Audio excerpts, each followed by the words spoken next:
Okay. Hey, welcome. Good morning. It's May. It's the month of May. It's Thursday, May 1st, 2025. This is mornings. It's still weird to say it. This is mornings. Greg Bach is here too, and we'll get the show started at 6:06 across Civic Media Radio Network. But to answer the question from Greg Bach, are we playing Steve's Lava Chicken again?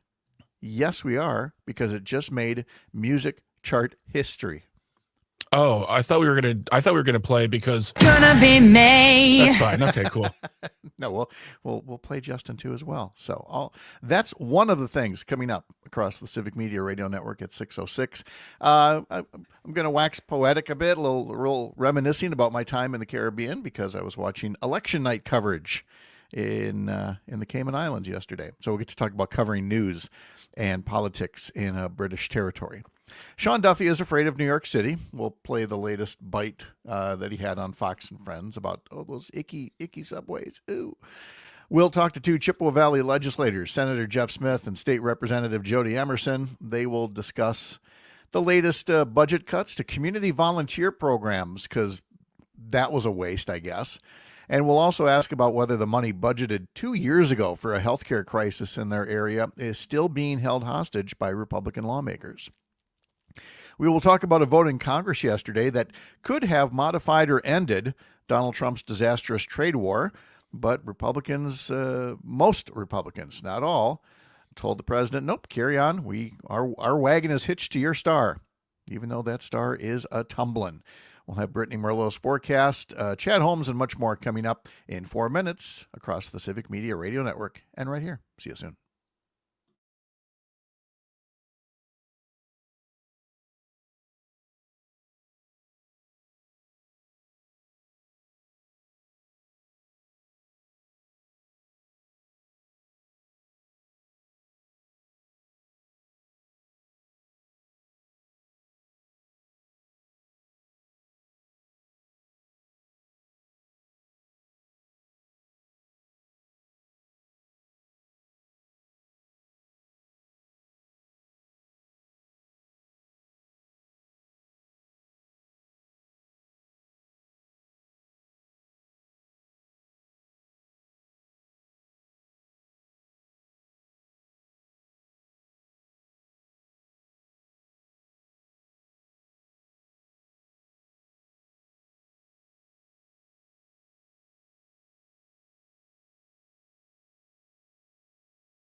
Across Wisconsin on Civic Media, you're listening to Mornings with Pat Kreitlow, powered by Up North News.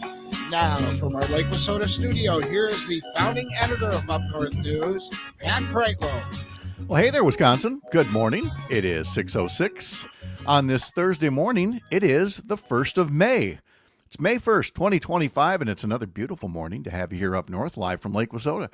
From wherever you're listening across the Civic Media Radio Network, and whether it's through the terrestrial radio station near you, or an app on your phone or your tablet, or maybe Facebook or YouTube as you do some doom scrolling, or by podcast. Thanks for spending the first part of your day right here. I've got a question for you, and it's decidedly off topic compared to the stuff that we normally cover here, but I thought we could use a little change of pace today. Would you live on a Caribbean island if the opportunity came up? Now, not to retire. You'd still have to be a working stiff 9 to 5, okay? Would you do it? It's pretty good. It's not all sunshine and comfortable breezes. I will tell you about yesterday's election day back in my old residence of the Cayman Islands coming up. I was watching a lot of coverage from the folks I used to work in TV with down there. It's a different world, trust me. So a little diversion to talk about today. Also coming up on the program, of course, we will get back to the bare essentials of what's happening in Washington, Madison, and elsewhere. We'll talk to State Senator Jeff Smith and State Representative Jodi Emerson from the Chippewa Valley. Some of the latest Trump budget cuts that we're hearing about affect things in their neck of the woods, like community volunteer programs. You know, waste, fraud, and abuse like that.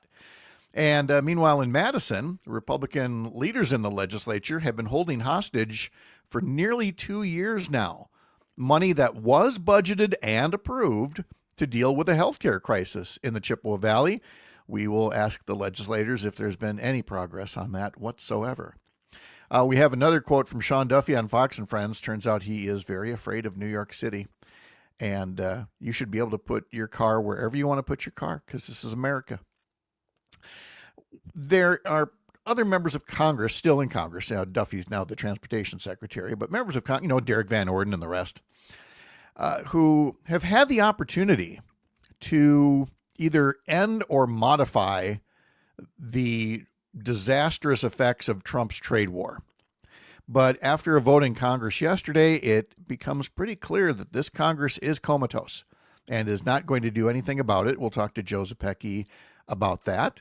He's also a candidate for state Democratic Party chair. If you missed yesterday's conversation with Melissa Baldoff, we'll play that for you at 6:30 this morning, where we talk a bit about a bill that would change the way that power lines are approved across Wisconsin. So that and much more along the way, and of course, your input as well. You can call or text the show at 855-75-CIVIC, 855-752-4842. Do it by phone, do it on the app. You can use that Civic Media app to call us or text us. Find different stations. All the music stations are on there as well. Find out more of the shows that you can hear across Civic Media. And if you're watching instead on Facebook or YouTube, put something in the comment section and we may pop it up here. Temperatures around the state are very mild compared to what we're used to around here, as Greg Bach joins us from Radio Park down there in the greater Milwaukee Metroplex. He's got his Brew Crew shirt on, where he's looking very seasonal. It is. Let's see. The warm spot is actually here in the Chippewa Valley, where it's 54 degrees right now. Hayward is at 52. Amory's at 50, Wausau 46, Rapids at 46, La Crosse 52, Green Bay's at 48, Madison's 48, Milwaukee's 48. So that's it, Greg, you're 48, like it or not. I turned 48 this year. Well, there you go. Wow. What a coinky dink that is. So, cool. Yeah. Can I brag about dinner last night for just a moment? Absolutely. First? Please brag about dinner. That my new favorite method of making steaks in a cast iron grill. But, and I know if some people do this and they'll go, how did you not know about this before? I'm a pretty late comer to the notion of reverse searing a steak, which, if you're not familiar with it, is you start by warming your oven up to 250, just 250. Okay. And then once it's heated to that temperature, then put your steak in, and it doesn't have to be thawed. I put a frozen steak in there. And you just have to have your digital thermometer handy. If it is thawed, it might only take 30 minutes. If it's frozen, it might take an hour. But eventually, that thermometer is going to read a target temperature that's about 30 degrees lower than what you want it when it's all done. So if you want it at, say, 140, when it's all done, Okay. you warm it in the oven to 110. Okay. Okay. All right. Then you get your cast iron skillet ripping hot. You throw a little bit of olive oil in there. You throw some coarse sea salt up and down your steak, and in 3 to 4 minutes, when that thermometer hits the right temperature, oh, Greg, I'm telling you, y'all got to make your steaks like this from now on. So last year, we invested in a brand new grill. Yes. And we used it once. So this year, I really want to use it a lot, and maybe I will incorporate steak advice. There you go. Yeah, there's stakes involved in this advice. There's stakes involved. Yes. Sorry, that was terrible. No, it's like I said, it's a great way to ensure that it's already starting to cook. So the problem is too often either on a grill or in a cast iron skillet, it gets plenty hot on the outside, but it doesn't cook enough on the inside, especially if the steak is a little thicker. Yeah. And this is just such a great way around it. I tell you, I love how happy you are about I know. this. I've made this 4 or 5 times now, and each time it gets a little bit better. And I'm just like, I have to tell the world about this. So I just did. Just let him talk about steaks. He'll be fine. He has to go back and talk about the newsletter at some point. Just let him roll. Here it comes. Yeah. Hey, we have a daily newsletter to tell you about over at Up North News. Head to the website, upnorthnewswi.com. By the way, on the website, one of our stories there is a Trump tracker, not of just the 100 days, but the promises that he made that would be happening on day one. And he did say this repeatedly. Here's what you see on day one. So we tracked that. As for the newsletter, today's edition includes an article on flower festivals. There are just about a half a dozen flower festivals in the springtime around Wisconsin that you could put on your road trip calendar. So learn more about that in our newsletter. Sign up for it over at upnorthnewswi.com. So should we do the little Caribbean diversion here? Just because Caribbean diversion. Sorry. Yes. That was Billy Ocean's initial draft of that, and then decided to go with Caribbean Queen. All right. So first off, to rewind for folks that don't know, this was for Sherry and me. This was our midlife crisis. Okay. The nest was recently emptied. We were in jobs that were like, they're okay, And Sherry, being an OBGYN, every field has different databases where you can see where the jobs are in your field. They have that for radio and, for plenty of other things. And she would look at it every now and then, mostly just for fun to see, they're looking for an OBGYN in this country or in this state, in this beautiful, area here.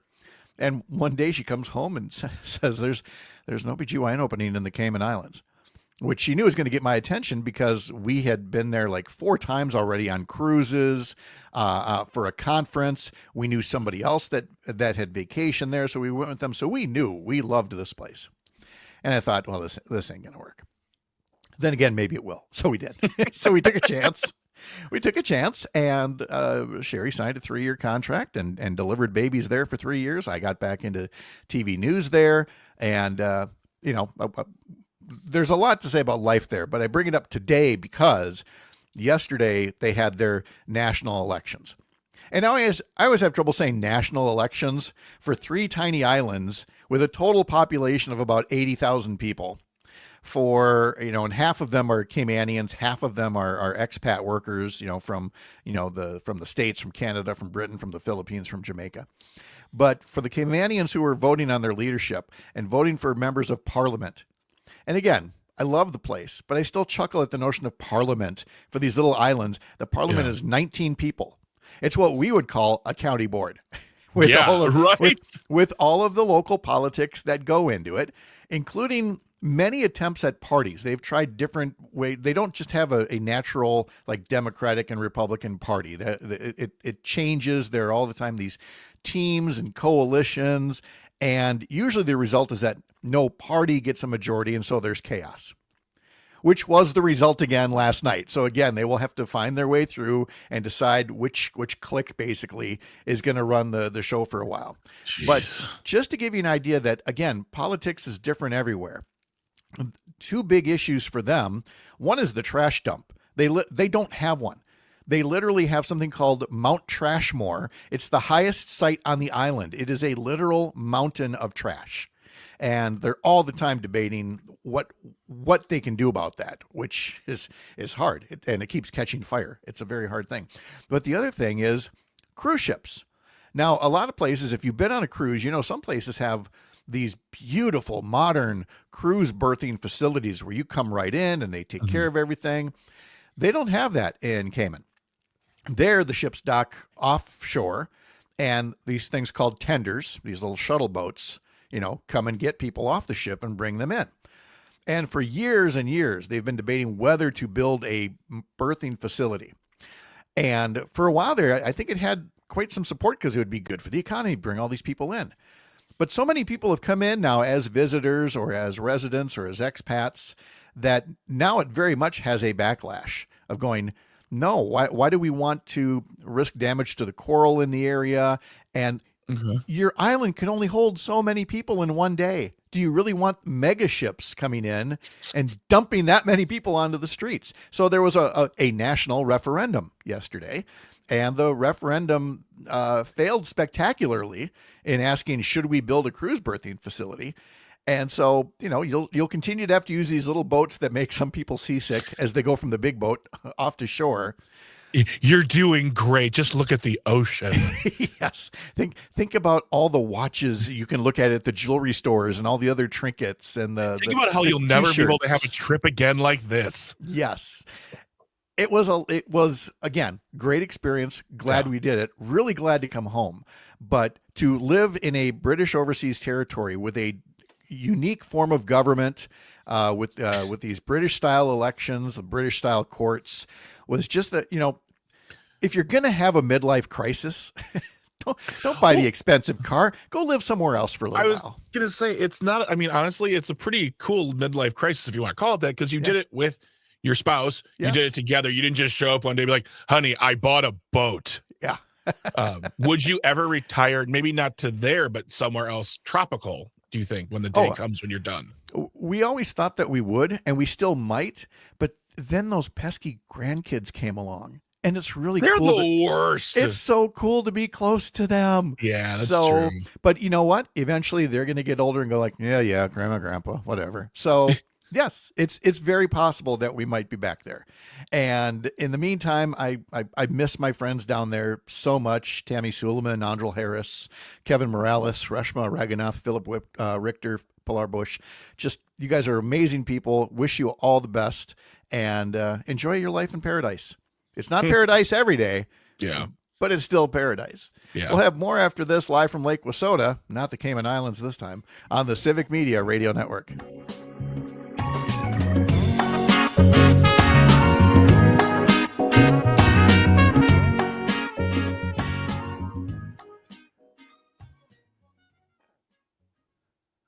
Secret Show.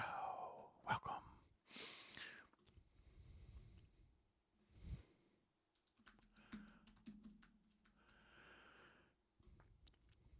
So as you can tell, I didn't really have a point to that. It was just nice to talk about something other than Donald Trump for a little while. You know, I keep watching that interview with him where he's trying to just make the ABC newsman talk about the picture. Yeah. Imagine this is Joe Biden. God. Well, that's what I said on the show. I said, remember a year ago when we were all worried about, like, some were like upset, some were worried, but like, I think if Joe Biden was president right now, he wouldn't even be doing that though. Like, he wouldn't be, he could interview well, he could do fine, but like, whatever. Like, but like, just, he keeps on bringing it up, and he keeps on being like, "You're not being nice. You're not helping." You're like, Yeah. like someone before the interview said to Donald Trump, "Oh, he's totally on board. You just direct the conversation. He'll just do whatever." And Donald Trump's like, "Why aren't you helping me?" And I feel like the ABC Newsman should be like, "I'm trying to help you." Yeah. Just admit you were wrong. Don't even admit it. Let's just change the subject. Let's move on to Ukraine. Yeah. Tony, Photoshop. There you go. Fancy technology, Photoshop. Someday my wife and I are going to go. Here's the thing, in the brief time I have. I want to go somewhere. I want to go somewhere warm, but I also don't want to go somewhere where people are like, don't go into the town, though. It's scary. It's like, well, I don't want to just sit in a compound for 4 days. I want to enjoy the people and the sights.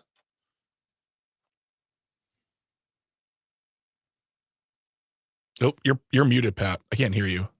Oh, how did that happen? I don't There you know. go. Okay, we got 20 seconds. Okay. Secret Joe.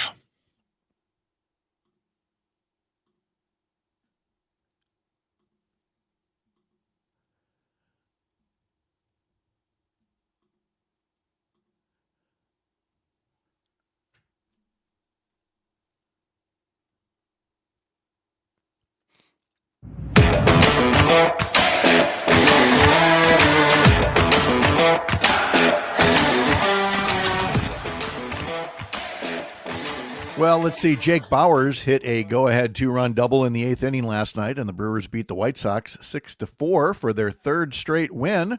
William Contreras went 2 for 3 to extend his hitting streak to 9 games. The 3-game series with the White Sox and the 10-game road trip for the Brewers comes to an end this afternoon. Coverage begins at 12:35 on some of these Civic Media Radio Network stations. Catch a little matinee baseball today with the Brewers versus the Chicago White Sox, and then they're back home again tomorrow, starting a series against the Chicago Cubs. What did I not get to here? Oh, there are, it's May 1st, so it's May Day. So there are going to be some protests around the country today. It's also International Workers' Day. Some things got going yesterday. There was in Eau Claire a sit-in at the office of Congressman Derrick Van Orden. Congressional candidate Laura Benjamin was one of the people that attended, and we'll actually be talking to Laura Benjamin next week about her candidacy. She's the 3rd candidate to declare in the 3rd Congressional District, the Derrick Van Orden seat there. But back to today's marches, Voces de la Frontera will have something that marches to the federal courthouse in Milwaukee. And then up in Hayward, there's an organized demonstration today happening, not merely against Trump and friends, but also in support of Judge Monica Isham. And she is one of those judges who was very concerned about the arrest last week of Judge Hannah Dugan in Milwaukee, and sent an email saying that she was considering just closing up the court until there was better safety guidance from her superiors as far as whether are we doing ICE arrests in the hallways outside of our courtrooms? Is that going to be the standard policy? So she asked that question. She wanted clarification. She sent the email, which, of course, brought all kinds of condemnation from Trump enablers like members of Congress and members of the Wisconsin legislature, to the point where there's now going to be a march in Hayward today in support of Judge Isham. She's one of, if not the first Chippewa to ever be elected a judge in northern Wisconsin, and now she is facing, those job threats, even death threats. And at this point, people are saying we have to gather, we have to show our support. And I just really wanted to tip my cap to the people who were posting on social media about this. Not just the fact that they're going to be marching, but that there are rules of the road. Like specifically, don't get in the road. Don't impede traffic. If you're going to the courthouse, don't impede what's happening at the courthouse. Don't give people any kind of reason whatsoever to say, well, these people are violent, et cetera, et cetera. And it said, bring your own signs of positive support for Judge Isham. Do not engage with any opposition. Do not block business activity. It says our issue is not with any of our local businesses, many who support our efforts and are worried about the rise of prices as they have to pass on the Trump tariff taxes that consumers have to pay. And it said basically, no matter how crazy some of the other supporters can be, we are not going to take the bait. And we are just simply going to have a positive march in support of Judge Isham. That'll be happening this afternoon up in Hayward, an area that is no stranger to Sean Duffy, who served as the congressman up there for a time, is now the Secretary of Transportation, and apparently is a big old fraidy cat. Did I share with you, Greg, the audio of Sean Duffy commenting on Fox and Friends about the New York subways or not? I forget if yes, I did. you did. Oh, I did. Okay, good. Let me actually hold on. Give me 30 seconds. Oh, that's no. I have to set it all up anyway. I suddenly had this brain spasm where I'm like, did I think it or did I actually do it? And so, remember last week I mentioned a leaked memo from a U.S. Attorney's office showing that the case that Donald Trump and Sean Duffy were making against New York City for their congestion pricing program. The legal case for that was flimsy at best, but they were looking for any reason to attack Democratic Governor Kathy Hochul and New York City officials who are essentially just doing what toll roads do. If you want to bring your car into Manhattan, you're going to have to pay more during rush hours. It makes sense. This is why you have tolls, to make transportation easier, safer, better, cleaner, and so forth. And as we mentioned last week, the statistics are in. It's working. Millions of fewer cars clogging up the roads and choking up the air. But, of course, Sean Duffy, being on Fox and Friends, didn't like that because it gets in the way of his freedom. Here's how he described it during a recent visit. She wants to take people off the road. And she's taxing people to do it, raising money for the subway system in New York. But then to put people in the subway, the New York subway is dirty. There's violence, it's criminal, it's not safe. People stand against the wall in the subway because they don't want to get pushed in front of the tracks. Yeah. So if you want to have people take the subway, make it clean, make it safe. Yeah. But by the way, I like freedom. Let me drive my car on if I want. Right. And so we're gonna. You have to win. I love that there's applause. There's applause. Like freedom. I like freedom. Let me drive my car. I mean, of course, Sean Duffy is used to that level of privilege. You know, let me go where I want with my car. I'm kind of a big deal. I have a question for Mr. Duffy, Secretary Duffy. I'm really respectful for her. You're from Wisconsin. When you drove to Illinois, did you just go up to the toll booth? It's like, no. I like my freedom. You don't get my money. I'm driving to the Gurney Mills Mall. And of course, we know what he's saying about the subway. It's like, well, you clean up your subway. But by the way, we're not going to give you any help for that either. No. So, again, it's criticize what's there, but not help with solving the problem at all. So once again, in so many instances, you have Republicans by and large who love to criticize the big city. They're so afraid of the big city when really it's just a convenient punching bag and a center of commerce and activity. And again, how about being part of the solution instead of part of the problem? We'll hear from Melissa Baldoff coming up after this.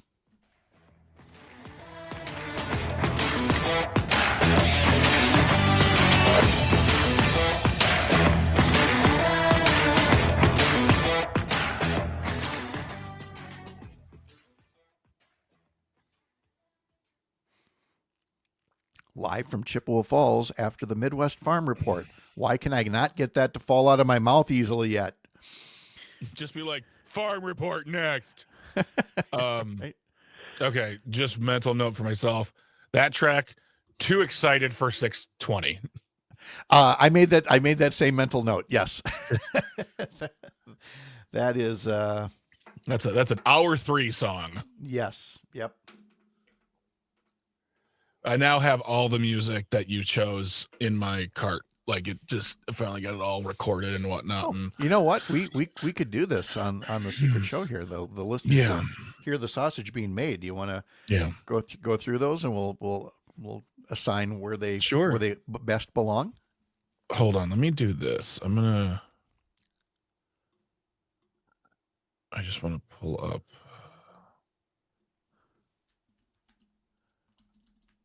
because what I'll do is, all right.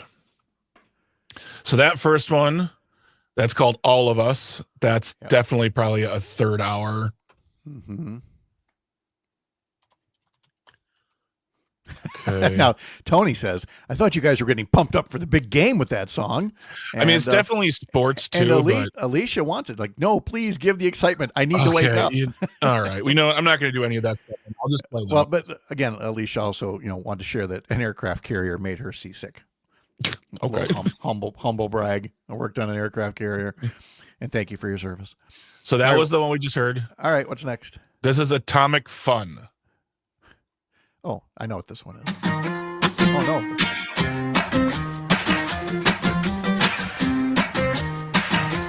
Actually, hold on one second here. That is.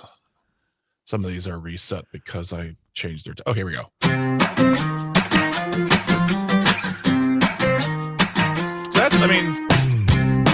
That is a perfectly fine, 6:30, 7:30, 8:30 song into an interview segment. Yeah. All right, what else you got? So here's Awesome Pop. Awesome Pop. By the way, folks, all these tracks chosen by your Pat Kreitlow. From the Universal Music Production Library. This one reminds me of Katy Perry, and I kind of hate it, but whatever. Is this the one I said would be good for Key of a Keel? Because it kind of sounded like Tame Impala? Yes. Okay. So this is that'll be Kia's Fridays at 6:30. Okay. And by the way, expect me to screw that up every once in a while. Okay. This one's just called Done, like as in finished. Okay. I don't mind this one. This just to me seems run of the mill. That's a good one at 22 or 52 coming into one of those breaks. Yeah. Okay. Alicia, I gotta let people know it's cool once upon a time. Alicia, stop it. You're always cool. This is called Create Something Awesome, or Create Something Amazing. Something that's I can't see the whole title. Okay. I like this one a lot. Yes. That's a 7:20, 7:30 right there. 8:20, 8:30. Yeah, I actually really enjoy this one. Okay. All right. This one is called We've Got the Funk. Yeah, exactly. Yeah, it just has a good beat. This one's called Crossroads. This one was more of a country-ish one. You mark this for the farmers. I marked this for Hans. Yes. Yeah. Hans, if you're listening, you now have walk-up music. Congratulations. Yeah.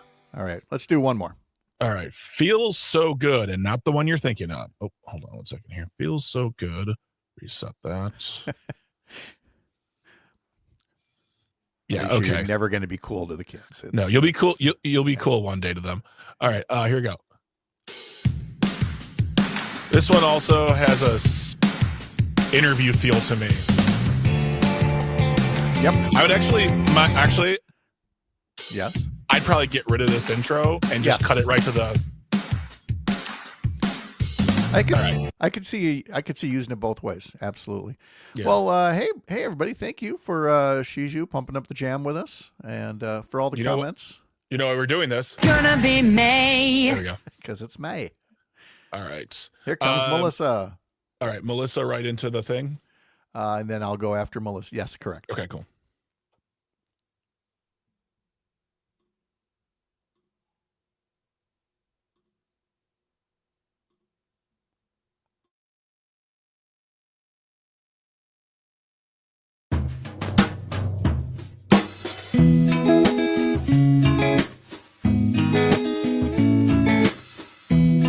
All right, let's bring in Melissa Baldoff, a little climate check, a little Wisconsin political chatter. How's Melissa today?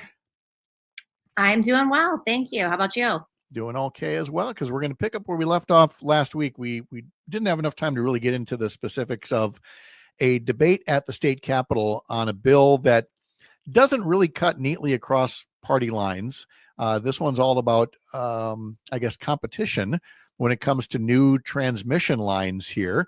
And it's really got Republicans divided more than Democrats. But to boil it down to its essence, Melissa, it really is about whether state utility companies would get first dibs, if you will, when it's time for those new high voltage transmission lines. And the thing of it is, when we talk about climate, Melissa, transmission lines are their own kind of side issue in that, we're talking about whether it's oil and gas and coal versus, wind and solar. But even if it's wind and solar, you still need transmission lines to get that power someplace. And so it's something everybody needs to pay attention to, but it's almost refreshing that we have something here that isn't exactly just a Democrat versus Republican kind of bill. Yeah, look, it's always good to have a debate, and it's good to have conversation and get to the best version of any bill that's going to pass, and whether or not, this is going to be something that does pass or not, and if it's something that the governor will support or not. It's always good to have a conversation in the public and get to the best version of something. So, we want to have that transparency, that sunshine on the process, and make sure that the public is aware of what the intention is and how we're going to get there. Because far too often, what we have is these bills that are put together, in private by the Republican leadership, to serve what their special interest friends would like to see, and that's what gets passed. And there's no public input. There's nothing that is serving the will of the people. So the fact that there's even a conversation here is positive. It doesn't mean that we're going to get to what's going to be the best for the climate, what's going to be the best for the public. Maybe we will, maybe we won't, but it's still a positive thing that there's a conversation here. Yeah. And in this case, this version of what's called the Wisconsin Energy Reform Act says that basically Wisconsin utilities would have a privileged position when it comes to new transmission line projects, under the guise of, well, they're already involved in some of these and they would understand, and the benefit it's kind of like buy American type stuff. But you also have people saying, well, that would actually diminish competition, and so ratepayers would end up paying more. And again, I'm not studied enough in it to know that one is necessarily better than the other. It's just kind of a refreshing change of position. It reminded me very much of my first year in the legislature, 2007, when we did the smoking ban. Now, there is near universal agreement that the smoking ban has been a positive for Wisconsin. Our clothes don't reek of ashtrays when we get home from, bars and restaurants. People are healthier. The air is cleaner. But Melissa, you and I both know in 2007, it did not cut across party lines. And that was a spirited debate, to say the least. Well, I'm sure it was. So that actually predates my arrival in Wisconsin. Let me tell you stories. The main thing on this one is that it really was more of an urban rural, in that anybody who had mostly cities in their district, they wanted the smoking ban, and people in predominantly rural districts did not want it. They thought that was an infringement. And I had a district that was the north side, the northern half of Eau Claire, and then a whole lot of rural area. So, I was right in the middle. I was one of the deciding votes on not whether the ban would pass or not, but the folks in rural districts and bar owners especially thought, well, this is going to put us out of business. They wanted a phase-in period. So the original bill was like 30 days. They wanted like a 1-year phase-in.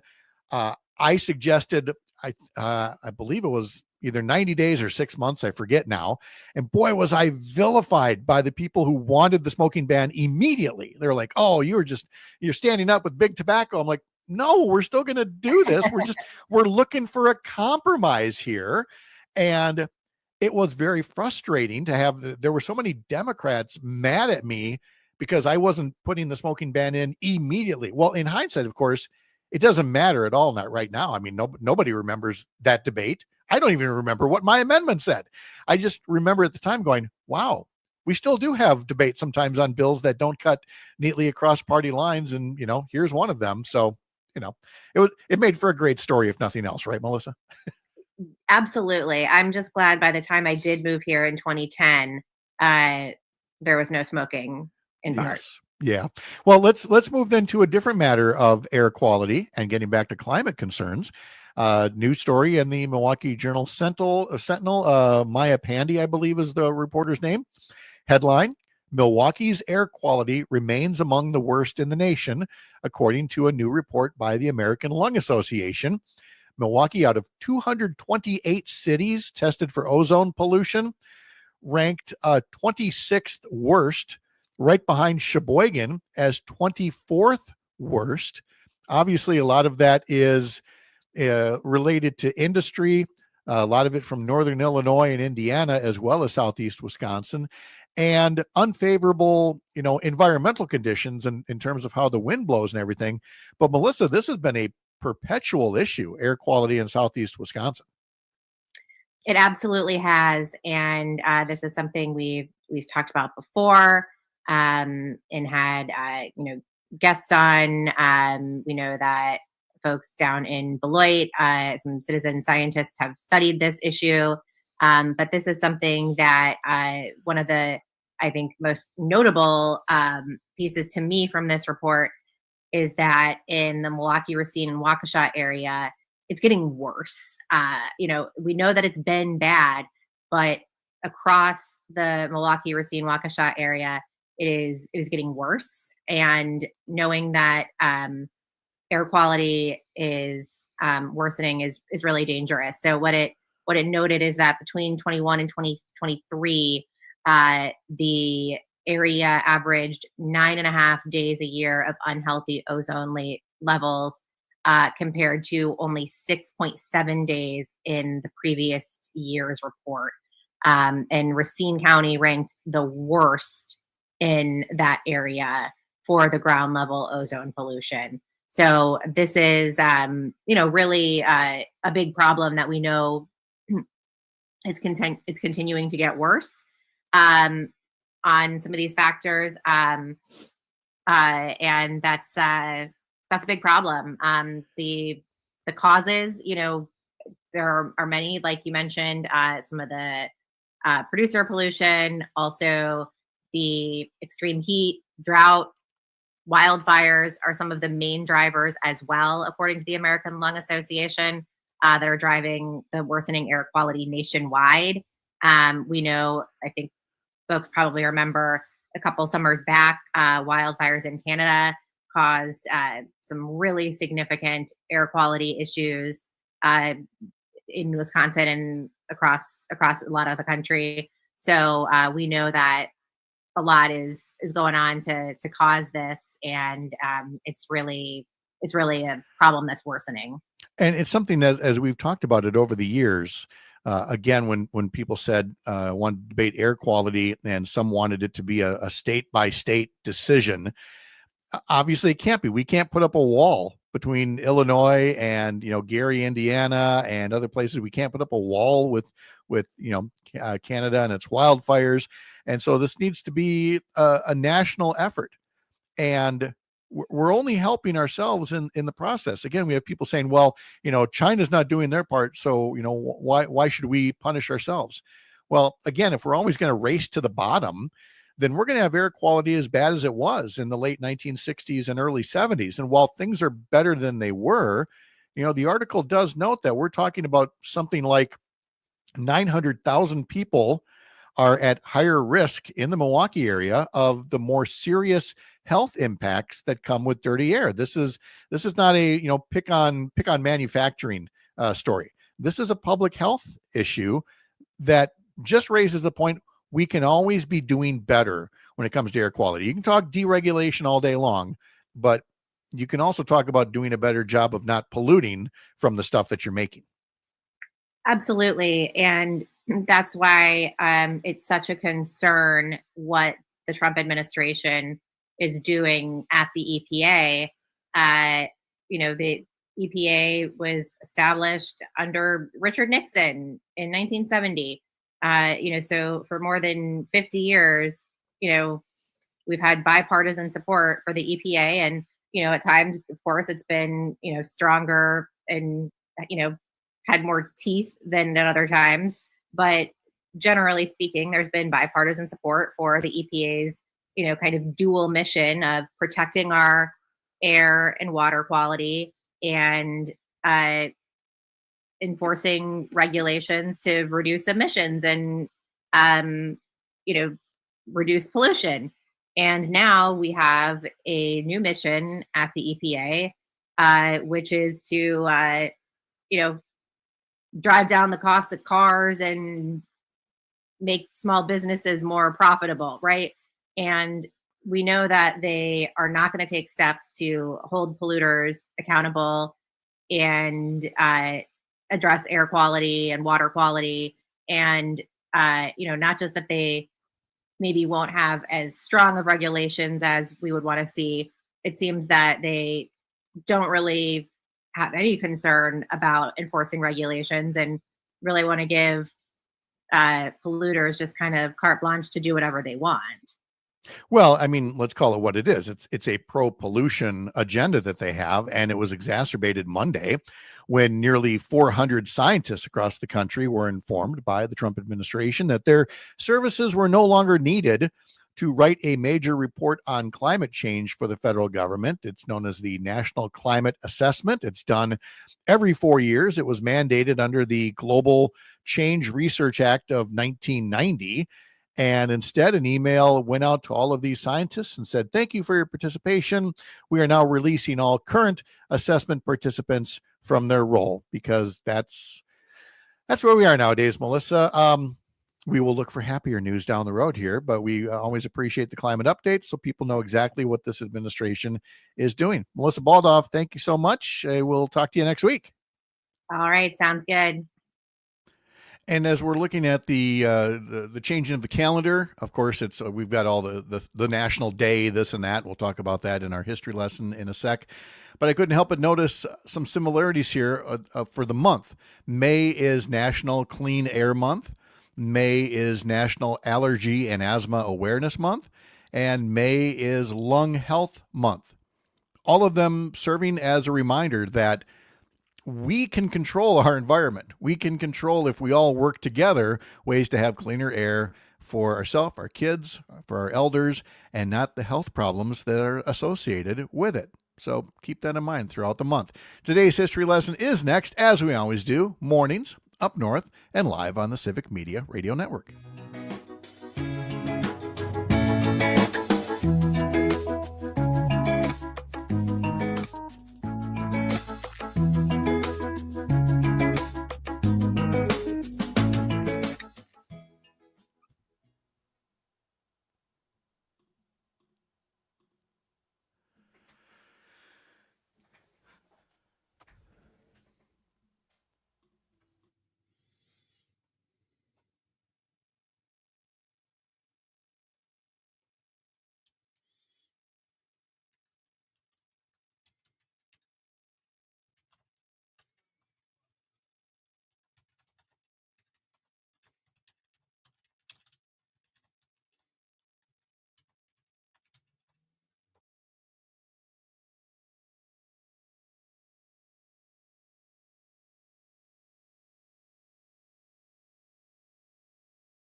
Time for today's history lesson on this first day of May, and Greg is bebopping to a little Judy Collins, who today turns 86 years old. I first thought was like the author. No. Judy Collins, the singer. Yes. The actress? No. Sorry. No. I'm funny. So many Collinses out there. Judy Collins, 86 years old today. Another 70s soft rock singer, Rita Coolidge, is 80 years old today. And Ray Parker Jr. has a birthday today. Ray Parker Jr., 71 years old today. It's made up to feel this way, and you can't change that. I didn't know until working on this show that Ray Parker Jr. was in a group before he was You did? the Ghostbuster guy. And the group, of course, was Ray Parker Jr. and Radio. R-A-Y, Radio. Ray Parker. Yeah, I see what he did there. I just got that. The Empire State Building was dedicated in New York City 94 years ago today. Math is hard this hour of the morning. This day in 1931. So happy 94th birthday to the Empire State Building. One more birthday to share here. That would be country singer Tim McGraw. But Tim McGraw, he and Faith Hill have been together for a long time. I remember when they were both new on the scene, which was now 30 plus years ago. Tim McGraw is 58 years old today. This is just peak 90s country. Oh, yeah. Saw him at Country Jam in Eau Claire. Again, long time back, and I was like, this guy's going places. And he did. There used to be a country festival, like a country jam in Waukesha. I don't remember the name of it, but the first artist played, I think it was like 2 p.m. Little known guy named Brad Paisley. See, that's what I love about these festivals. When you get to go, is somebody just stands out and you go, I bet that one's going to go somewhere. They're really good. Yep. Now, one who I didn't think, and my first time I saw him was at the Minnesota State Fair, Alan Jackson. Because he just stood there. He just stood there. His great voice, great songs, but he just stood there. He would walk to the one end of the stage and strum the guitar. Midway through, he'd walk to the other side of the stage, strum the guitar. No showmanship whatsoever, but the music's good. His voice is so... I love Alan Jackson. Yes. Yeah, very much so. Let's see. Back to the history lesson. On this day in 2003, the infamous Mission Accomplished speech made by President George W. Bush on the deck of the USS Abraham Lincoln, where he declared that major combat operations in Iraq have ended. 6 weeks after the initial invasion, with the American death toll was 104. Another 3,424 Americans would be killed in the war over the next 8 years. He really wanted his daddy's overseas war to happen. Oh, I know. And it's a price we still pay. Yep. On this day in 1956, a record was released by one Johnny Cash. I keep a close watch on Whatever the happened to heart this guy? of mine. Yeah, kind of just faded into I obscurity. keep my eyes wide open. Well, and there's another guy, not flashy, stands there and plays the guitar. But if the music is good, the music is good. Yeah. Yep. So Johnny Cash released this in 1956 as a pledge of fidelity to his first wife. Emphasis on first. Once the song became a hit and Johnny Cash became a big deal, it became a little harder to do that fidelity thing. Struck up an affair with June Carter, whom he would later marry. Yeah. There's a really good documentary about his first wife, Vivian Vivian Cash. Very good documentary about just her struggles, her ups and downs, and who she really was, because people don't talk about her. We don't talk about her enough. No.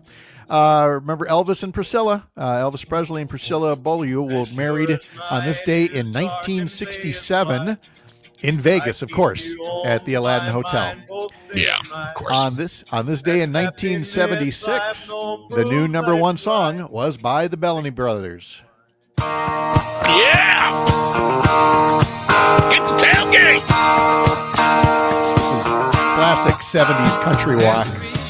Oh, God, people will complain about Countrypolitan and the Nashville sound and the sun. I love it all. I honestly, there's really, except for the past 10 years, where it's just barely country music, just a few things here and there. But like, this is great. Okay, boomer. That's right. This is Back in my day, Pat. Today is International Workers' Day, of course, as we noted for May 1st. This is National Doodle Dog Day. Like your Labradoodles, your Golden Doodles. Not the ones that can draw. No. There's a special day for those ones. Dogs with Opposable Thumb Day, but that's not today. This is Rotate Your Beer Day. Do you ever have that issue? My belly. I mean, doesn't everybody like make sure the older stuff is in the front and the new stuff apparently not. So I think most likely if you're that kind of person, that beer, as most of my house, that beer's for company and you don't care. Yeah. Yep. Or for getting the brats ready to put on the grill. There you go. Mm-hmm. And then finally, today is World Password Day. So once again, everybody call in 855-75-CIVIC. Tell us your password. Yeah. 1, 2, 3, 4, 5. Extra points if you share your credit card number with the listeners as well. So we did think of putting up a post asking if people had particularly noteworthy, or dumb passwords that they don't use anymore. Yeah. But, or just other kinds of stories. And I do have a story about it. I believe I told this on World Password Day last year. My wife worked with a certain medical records system. And she was not happy with it, and she needed support all the time. And one time, the tech support guy said, "Well, can I go in through your computer and remotely?" Yes. Okay, I'm going to need your password. Do I have to? Yeah. Well, the password was the name of the electronic medical record company. Sucks. And the tech guy laughed and said, "That's not the first time I've gotten that password." What's your password? It's password. Yep. State Senator Jeff Smith and State Representative Jodi Emerson are coming up along the way, live from Lake Wausoda on the Civic Media Radio Network. With the smallest of dreams and let your love show. And you'll know what I mean. True story. Thank you, Alicia. See, and nobody's going to crack that one because Kreitlow is spelled wrong. So there you go. Nobody's going to know about that one. Oh, okay. Yep. See, that's my safeguard. Is Greg Bach is spelled right. It's not B-O-C-K? No? Okay. You get out of my face. All right. Be right back. All right. Me too.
It's gonna be May.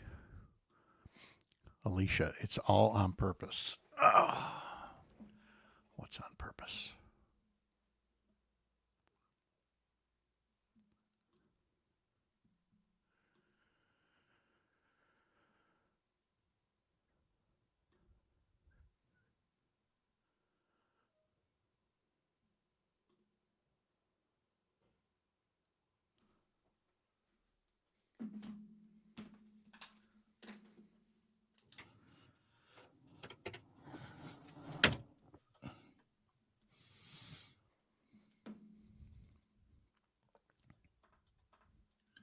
Oops. Oh no. Oh no, what? Nothing. Okay. Just waiting for Ms. Merlot. All right.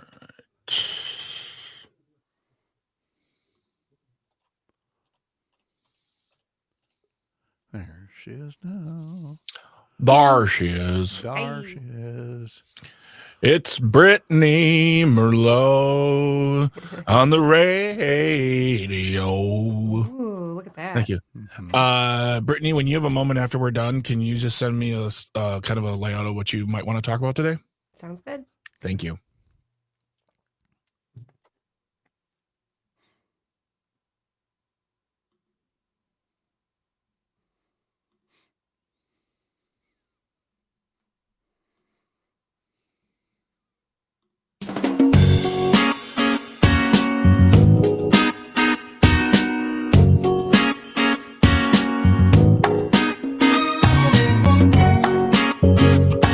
Live across Wisconsin on Civic Media, you're listening to Mornings with Pat Kreitlow, powered by Up North News.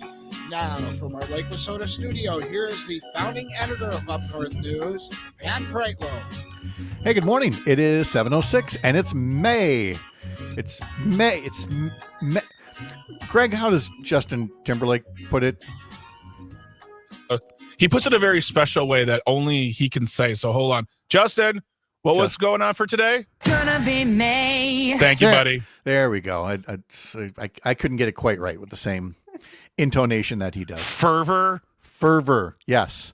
And he insists he didn't mean to say May. It's me, but it's May. Yeah. Yes. Here's Brittany Merlot, meteorologist and all-around good patient person, as we try to figure out how to pronounce the month that we're in here. It's gonna be Brittany.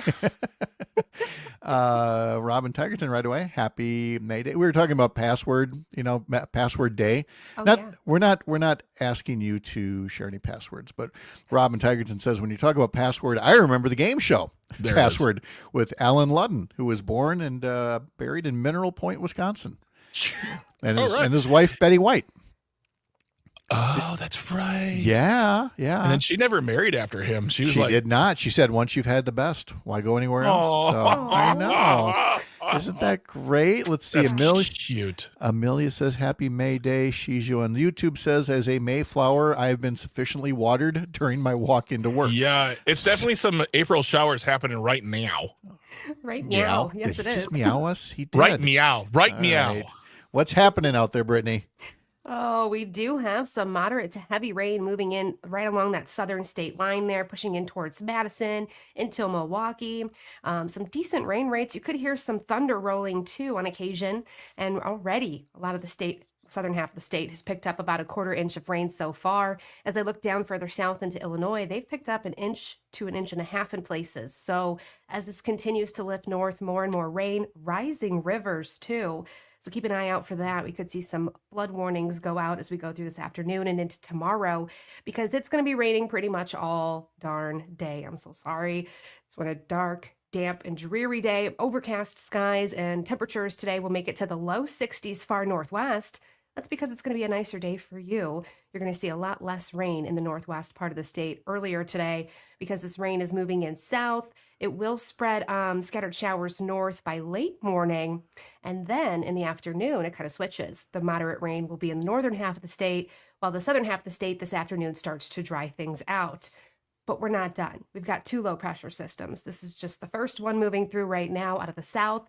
We've got another low pressure this evening moving in from out of the west. So that's going to spark up some light showers, maybe a few rumbles of thunder far northwest later on this evening.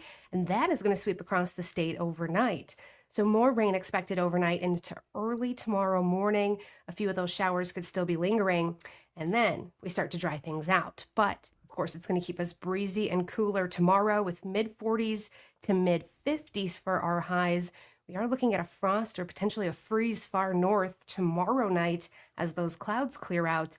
And then the nice weather hits. The high pressure blocks in. It stays for a good chunk of next week. Temperatures are going to be warming and a ton of sunshine after that. But when you get this rain and then the sunshine, allergies are already high.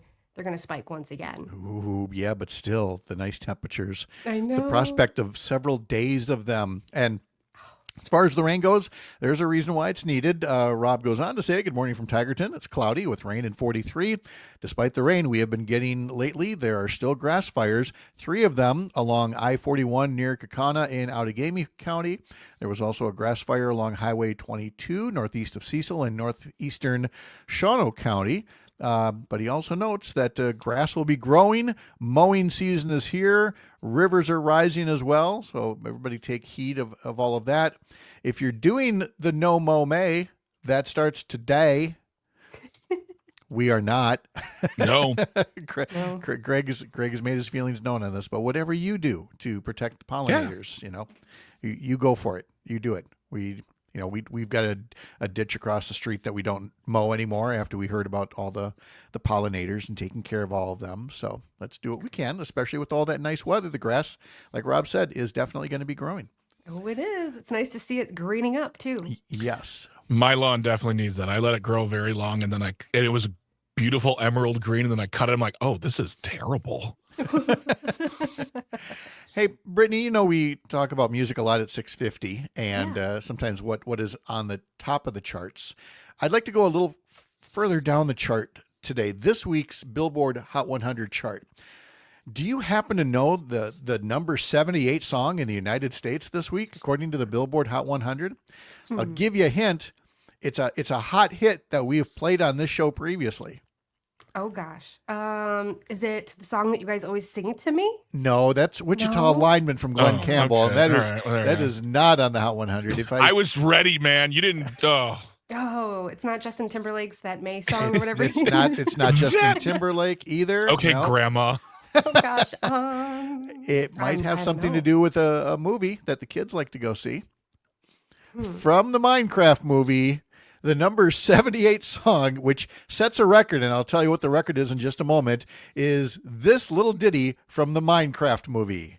La la la lava, chicken.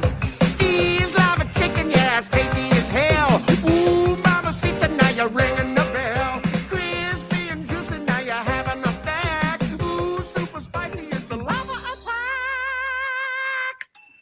Greg knows the words. How can you not? As often as we've played it, and I dare say we may have played the song already more than any other radio station in Wisconsin, and we're a talk station.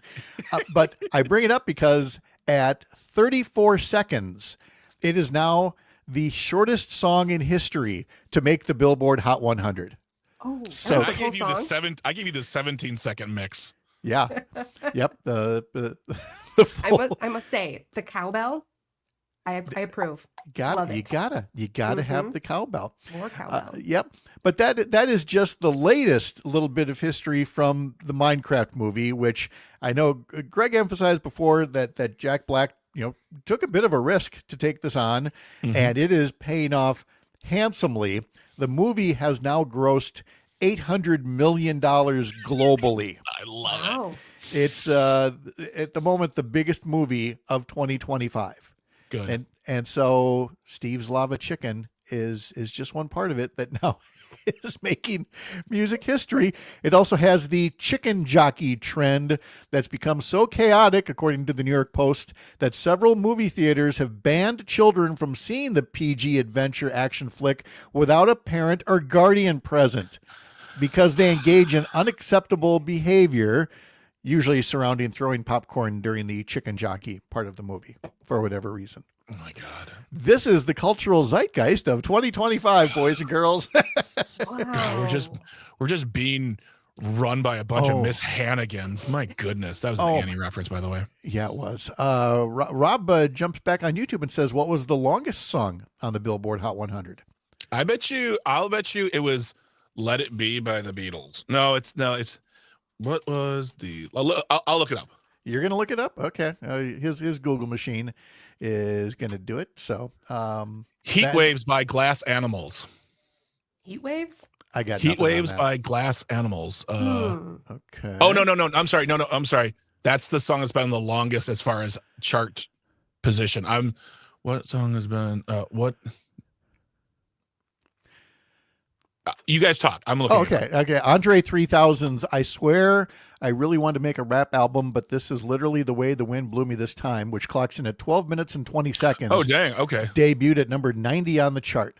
But there was also a Taylor Swift song called All Too Well, Taylor's version, that for a time had the record at 10 minutes and 13 seconds. That's the Jake Gyllenhaal song she did on SNL.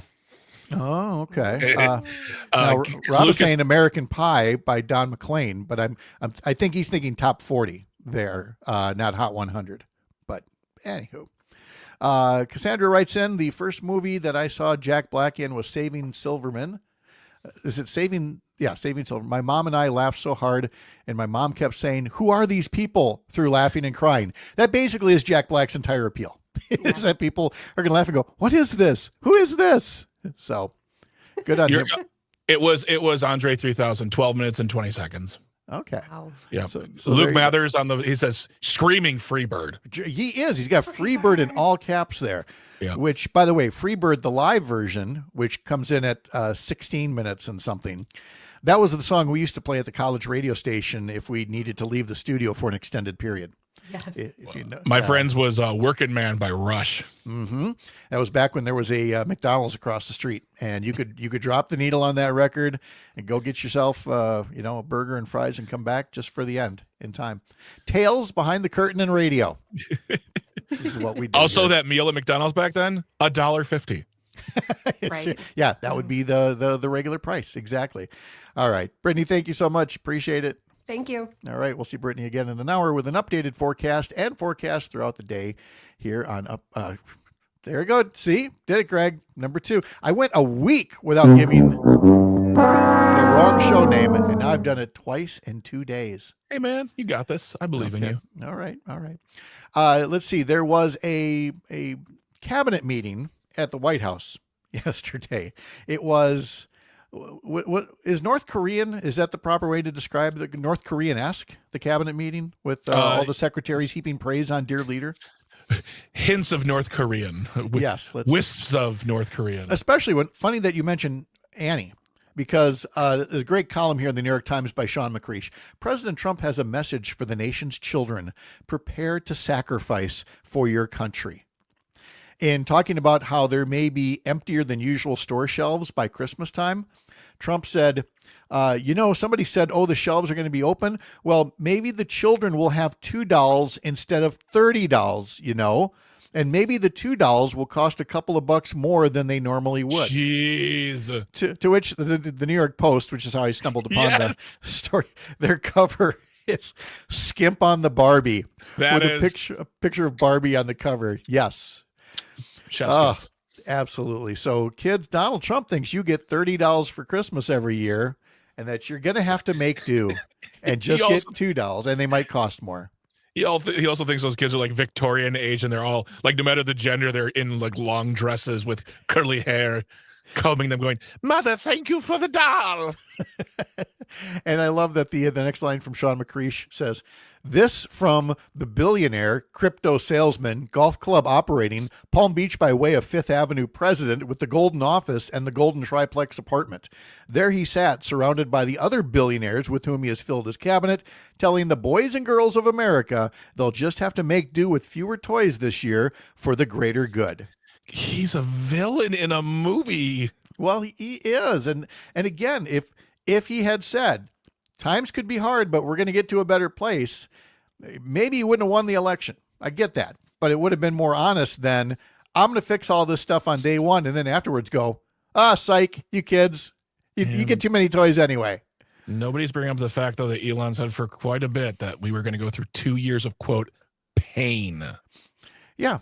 But again, the stuff that they were saying, the stuff that Trump was saying yesterday, again, imagine it coming out of Joe Biden's mouth. Absolutely. And the think pieces after that. Still coming up this hour, State Representative Jodi Emerson and State Senator Jeff Smith from the Chippewa Valley, from the heart of America's up north, live from Lake Wissota. Thanks for making this a place to spend part of your mornings. I'm Pat Kreitlow on the Civic Media Radio Network.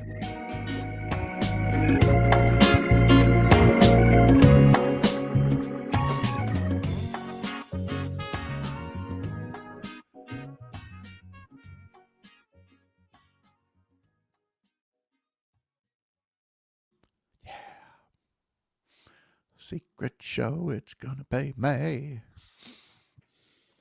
I like that bed, and you can start bringing that bed up right at 30, and I'll do a better job for Luke of shutting up sooner.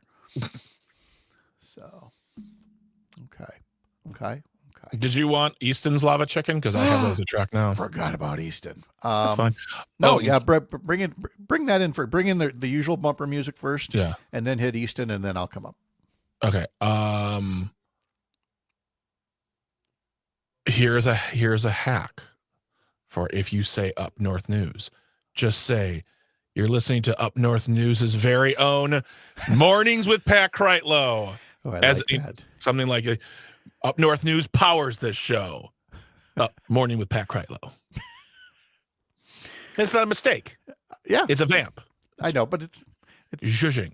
It's jazz. zhuzhing. I like that. It's improv. It's more fun to admit that I'm a dope. And I well. don't even know the name of my own show here, but that's okay. All right, sports. So we got music, Easton, sports. Okay.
That's a perfectly fine intro song, but I'd rather hear more Steve's Lava Chicken, especially delivered by an 11-year-old grandson. Oh, I think I have that right there. Oh, great. Hit it. Lava chicken, Steve's Lava Chicken, oh yeah. It's the oh yeah that I love. Oh yeah, and he's got this great vibrato. Kid, you're going places, I'm telling you. Yeah, Jake Bauers hit a go-ahead 2-run double in the 8th inning as the Milwaukee Brewers beat the Chicago White Sox last night 6-4. It was the Brewers' third straight win. William Contreras went 2 for 3 with an RBI to extend his hitting streak to 9 games, and they will wrap up the 3-game series and the 10-game road trip at 12:35 this afternoon across stations on the Civic Media Radio Network, and have a chance to split that 10-game series, 5 wins, 5 losses, with a victory today. Again, catch the Brewers on Civic Media stations in Hayward, Park Falls, Racine, Kenosha, Oshkosh, and Richland Center. So in talking about the prospect of a slump here, it's born of this. there were new numbers that came out yesterday about the national economy for the first quarter, January, February, March. And GDP, the biggest measuring stick of the economy, it shrank. The economy got smaller. If you do that in 2 quarters in a row, that's the textbook definition of a recession. So you don't know you're in a recession until you've gone 6 months and seen negative economic growth. So we may very well be in one right now. Not that anybody's rooting for it. It just wasn't that hard to predict either, given the approach that the current president has taken, an approach that he has tried to blame on the previous president.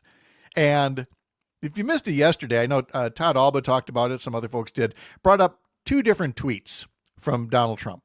One in January before he took office, when the stock market had a good day, and he was taking credit going, this is a Trump stock market. I'm not even in power yet, and the markets are already responding to my coming in.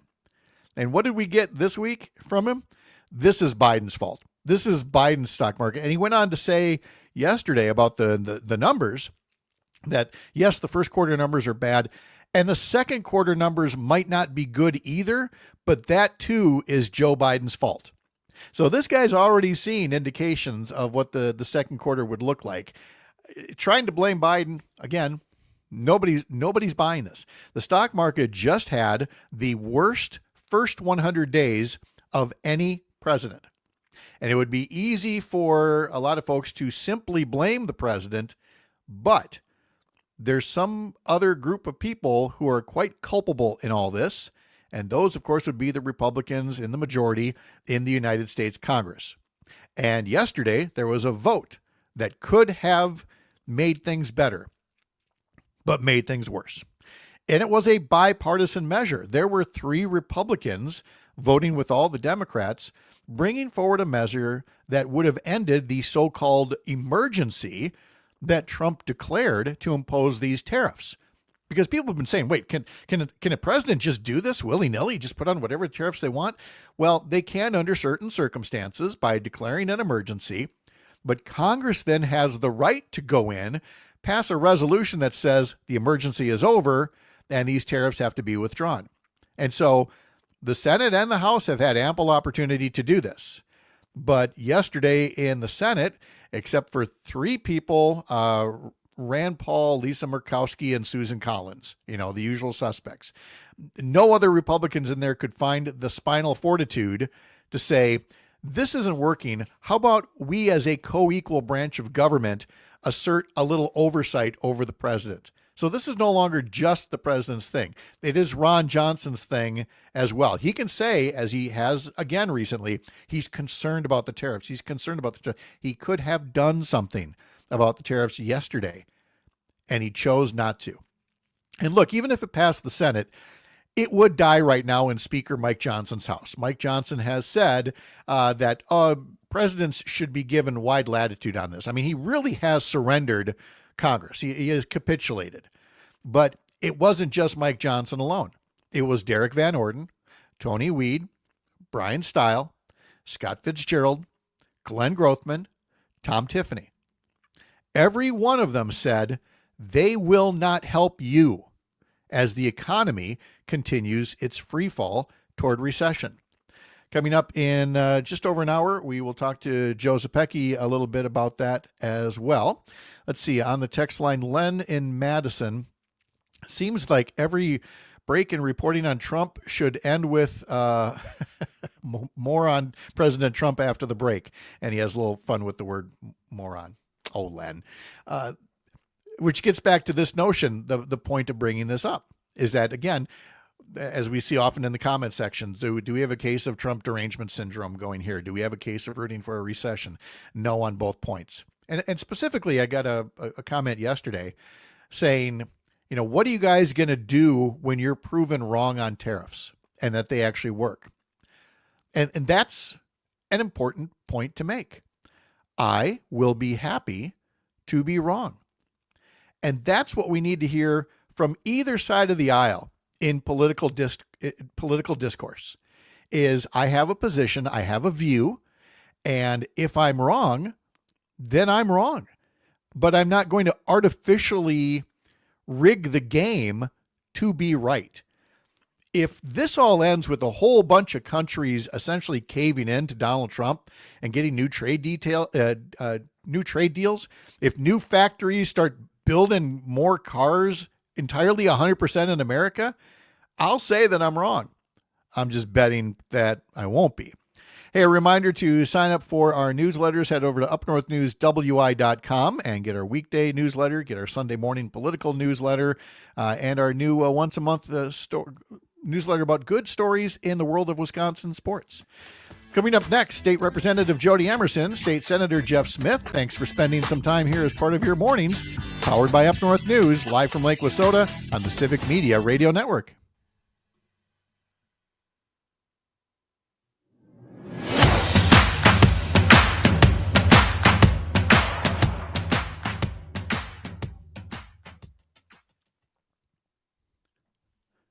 What did you do, Richard?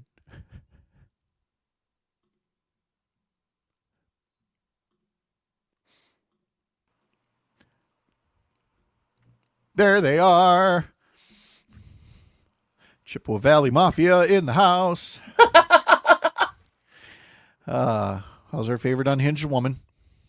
Doing well. Oh, can you see that? Maybe I should change shirts. Why? No, I thought that was on purpose. No, it was just what was ever on the top of the pile. So, how are you, Mr. Smith? I am super duper fine. Super duper fine. All right. Let's see. Do you want to do some stuff with the Beaver Creek Reserve and the AmeriCorps volunteers? Are you guys sure. Okay. We'll start there. And obviously the HSHS stuff. That goes to Jeffrey. Okay. HSHS to Jeffrey. All right. Of course, we've May 1st. I'm sure we'll talk about people protesting. There was a sit-in at DVO's office yesterday, and we'll get into that. Let's see. I will probably have you guys. I'm going to make some kind of a pitch for party unity now that we have 3 congressional candidates, and the importance of having a good primary. Good little soldiers that you are. What else you got? Jeff, what are you working on over there? Oh, what am I working on over here? Let's see. Unity, HSHS. Okay. Oh, Pat, you're so on top of things. I can do this all day long, but I don't want to miss anything you want to bring up. So I was thinking about the Joint Finance Committee hearings, which are a dog and pony show when it comes to the fact that the hearings are based on a bill that they said before they even started that bill was dead in the water. Yep. I think people should be aware that what phonies they are. The bill that we do vote on, they will never have a public hearing on. Mm-hmm. Okay. Let's see, Jodi, postpartum extension, any pressure on the speaker that can be brought to bear. We'll talk about that. And then we just pick on Jeff the rest of the time. So that's fine. Yeah. Okay. I mean, whatever rocks your world, Jodi. it's kind of we've been bringing up diversionary topics lately. Like last hour, I was talking about the elections in the Cayman Islands yesterday, just to talk about anything else for a little while, just to change the subject. So, or even the fact that Trump is so bad that he influenced the elections in Canada. Yes, flipped an election that was definitely going to go the other way. So, yeah, that's fun. All right. We got just about a minute and a half, so I'll tuck you back in the waiting room so you can make noise. I'll come get you in a little bit. Sounds good. Thanks.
chances are you were just listening to Pam Yankee and the Midwest Farm Report. Did you know the Midwest Farm Report is on for an hour every morning, 5 a.m. on civic media stations in Hayward, Oshkosh, Amory, and Richland Center, and the Civic Media app. Just head to that app and tune in one of those stations, and you can catch the full Midwest Farm Report weekday mornings for the hour before we get going here at 6 o'clock across the Civic Media Radio Network.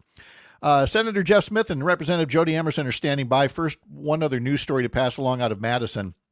There actually was an investigation into the leak of a Wisconsin Supreme Court abortion order last year, but the investigators concluded that while it was likely deliberate, they were unable to determine who was responsible. You'll recall that there are two abortion-related cases before the Wisconsin Supreme Court. One is a challenge of the 1849 ban. But the one that we're talking about here is a case that's been brought by Planned Parenthood, which is seeking a court to declare that abortion rights are protected by the state constitution. And the people bringing the case wanted the state Supreme Court to hear it directly. But before the state Supreme Court could issue that decision on whether they would take it up directly or not, the decision to take it up directly was leaked somehow. And after a long and somewhat expensive investigation, it's still not clear who the leaker was. And all 7 justices simply said that this is something that was a breach of trust that the court had not experienced in its history. And all 7 justices condemned the leak. So there's the latest on that. That's over in the east wing of the Capitol. Down in the south wing of the Capitol, you will find State Senator Jeff Smith. And over in the west wing of the Capitol, you will find State Representative Jodi Emerson. You'll also find him in the Chippewa Valley, and you'll also find him on this fine radio program right now. Jeff and Jodi, good morning. How are you guys? Good morning, Pat. Hey, good to see you, Pat. You bet. Let's see. You guys are both down in Madison this week. You got business there, I assume, right? Yes. That's where I am. Yes, you are. All right. Well, good. We know where we're at right now in terms of the Joint Finance Committee going through the state budget. It's a 2-year state budget every year. Typically has to be done by June 30th. We're at the part of the process where the Joint Finance Committee has done 4 public hearings around the state. Now they will come back to a room, I believe, in the north wing of the Capitol. There, we've covered all 4 corners. And they will hash out what they think should be in the state budget. Jeff, we'll start with you. All that public comment that went into these past 4 hearings, all the emails that are coming in, how much good do you think it'll do for Republican leadership to adjust whatever their original plan is for the state budget? We're hearing all sorts of things, mostly that this budget is not going to be done on time, as we keep hearing from sources on the Republican side. But I really am. I really think it's important that people also know the fact that the same night that the governor released his budget, Robin Vos was quoted as saying it's dead in the water. It's not going to move. We're going to create our own budget. And the budget that they just had hearings on and hundreds of people showed up in good faith to talk about was the budget that they already have told us they're going to trash. I think that's so disingenuous because now when they create their own budget, as is the case that we hear they're going to do, we're not going to have a public hearing on that one. By the time when it comes to the floor, we will have a budget that never had a public hearing. And I think that's really unfortunate and seems to me to be pretty undemocratic. Yeah, it really, Jodi, when you think about the process and people go, well, yeah, wait, you had these 4 hearings all around the state. Yeah, but we don't know we know what Governor Evers' proposed budget is, but we don't actually know what the final Republican version of a budget bill will look like, much less be able to comment on. Well, I mean, I think that's the problem is neither do they. So I think we're hearing that this budget's not going to be coming on time. And I think that's because they don't have the ideas for what they want to do yet that can keep their seats safe and also keep the communities invested in their version of Wisconsin. It's going to be devastating to local communities, especially school districts, our tech colleges, our universities. if we do not get this budget done on time or shortly thereafter. I mean, it can still come in sometime early July and not impact things. But when we're talking August, September, October before the budget gets done, school districts have to set their budget based on what we give them as well. And they're going to have a hard time doing that when they don't know what we're doing. I was talking to President Rothman from the Universities of Wisconsin the other day in a hearing, and asked him what would happen to the universities if we don't get this budget done on time. And he said it's very possible we would have a mid-year tuition adjustment. I don't think I've ever heard of that before in Wisconsin or any other state, but here we are. And there really isn't any good reason for it. I mean, Republicans have been in the majority now for 14 years. They know how this process works. And yet, so often it seems like they're making it up as they go along. And one area where we've certainly seen that has been the funding for healthcare in the Chippewa Valley after HSHS closed hospitals in Eau Claire and in Chippewa Falls. Jeff, if I'm not mistaken, if we get to the end of this current budget cycle, June 30th, and that was $5 million hasn't been released yet by Republicans, it goes away for good unless it's put in the next state budget. Are you hearing any indications from Republicans that they will at least roll that money over while they still fight over how the money should be applied to help out people and this healthcare crisis in Western Wisconsin? I'm not going to hold my breath that they're going to do the right thing. $15 million is in the current budget, 15. And just yesterday, as a matter of fact, in a hearing on a different subject, our co-chair, Howard Markline, was presenting a bill that he wants us to pass and actually fix something that he screwed up last time. And I said, I asked him, why should we fix something for you now? How can I trust you? Because you have not moved that $15 million to the Chippewa Valley as it was intended. And I slid down to the table a list of 10 instances when the Joint Finance Committee has done that exact thing on a 1310 request from an agency that they claim is illegal. He ignored me and got walked out of the room. So we're in a position where the Republicans do not want to help the Chippewa Valley. Here's a note from Alicia on YouTube, who did attend the hearing in Wausau.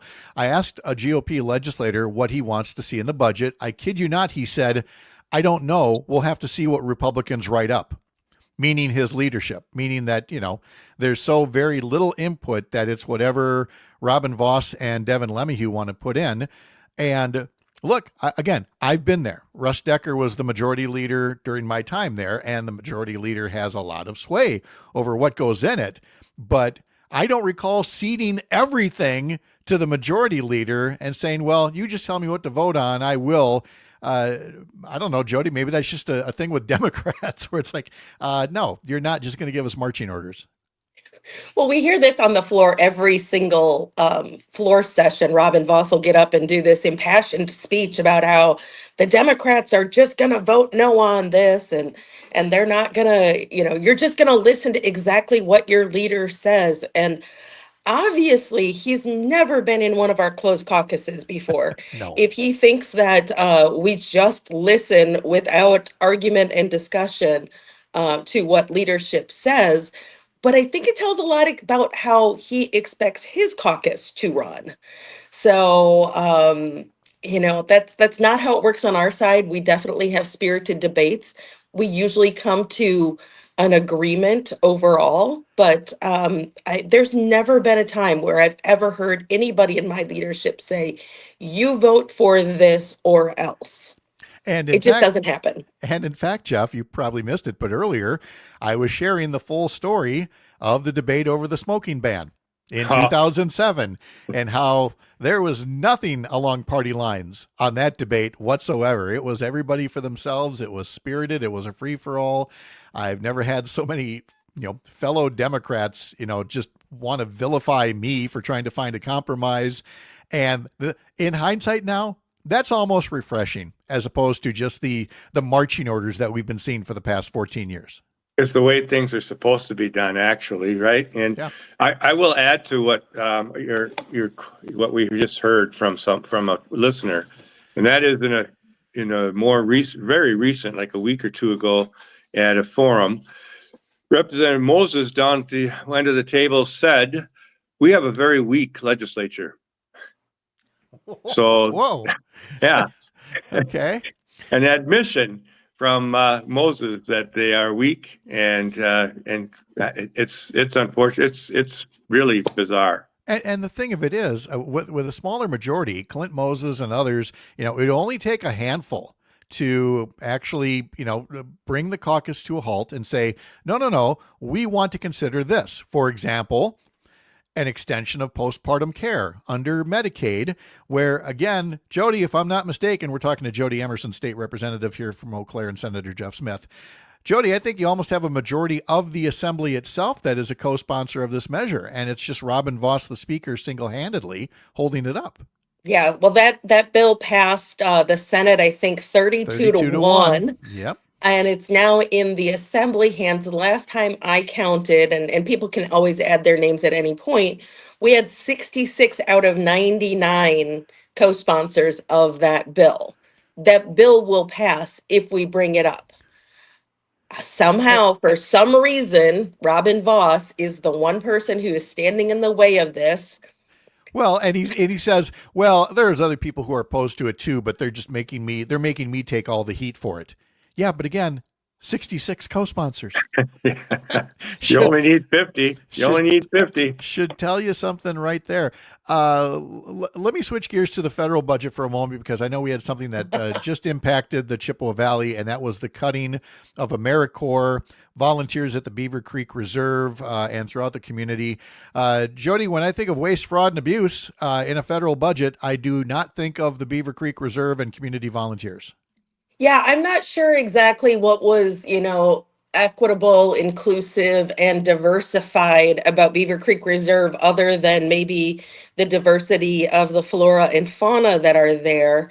But AmeriCorps volunteers do some amazing stuff. They're helping teach people how to read.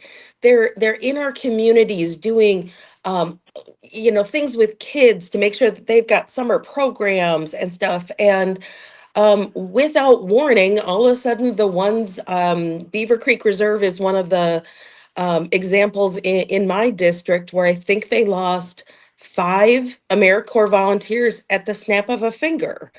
There's like 400 of them around the state that lost their jobs this week. What I don't understand about the way that the federal government is doing this is with the Thanos snap of a finger, they're changing things. Yeah. Why are they not letting people go through the end of their contract? Right. Or determining. Be more of a fine-tooth comb to look for the actual waste, fraud, and abuse. State Representative Jodi Emerson from Eau Claire, State Senator Jeff Smith from Eau Claire County talking to us more about the state budget process. Coming up in our 8 o'clock hour is Joe Zepecki. Hey, remember, you can follow my team at Up North News all day long through our newsletter, social media, and our website, upnorthnewswi.com. And, of course, right here mornings on the Civic Media Radio Network.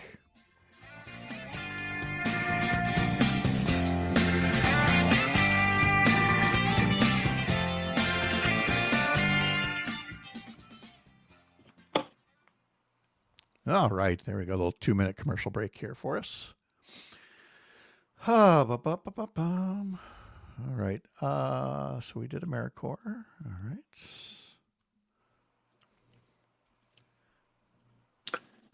Little bit of a shakeup at Civic Media with the lineup change there. Yeah, I know that somebody is doing a 3-hour show now. It's gonna be May.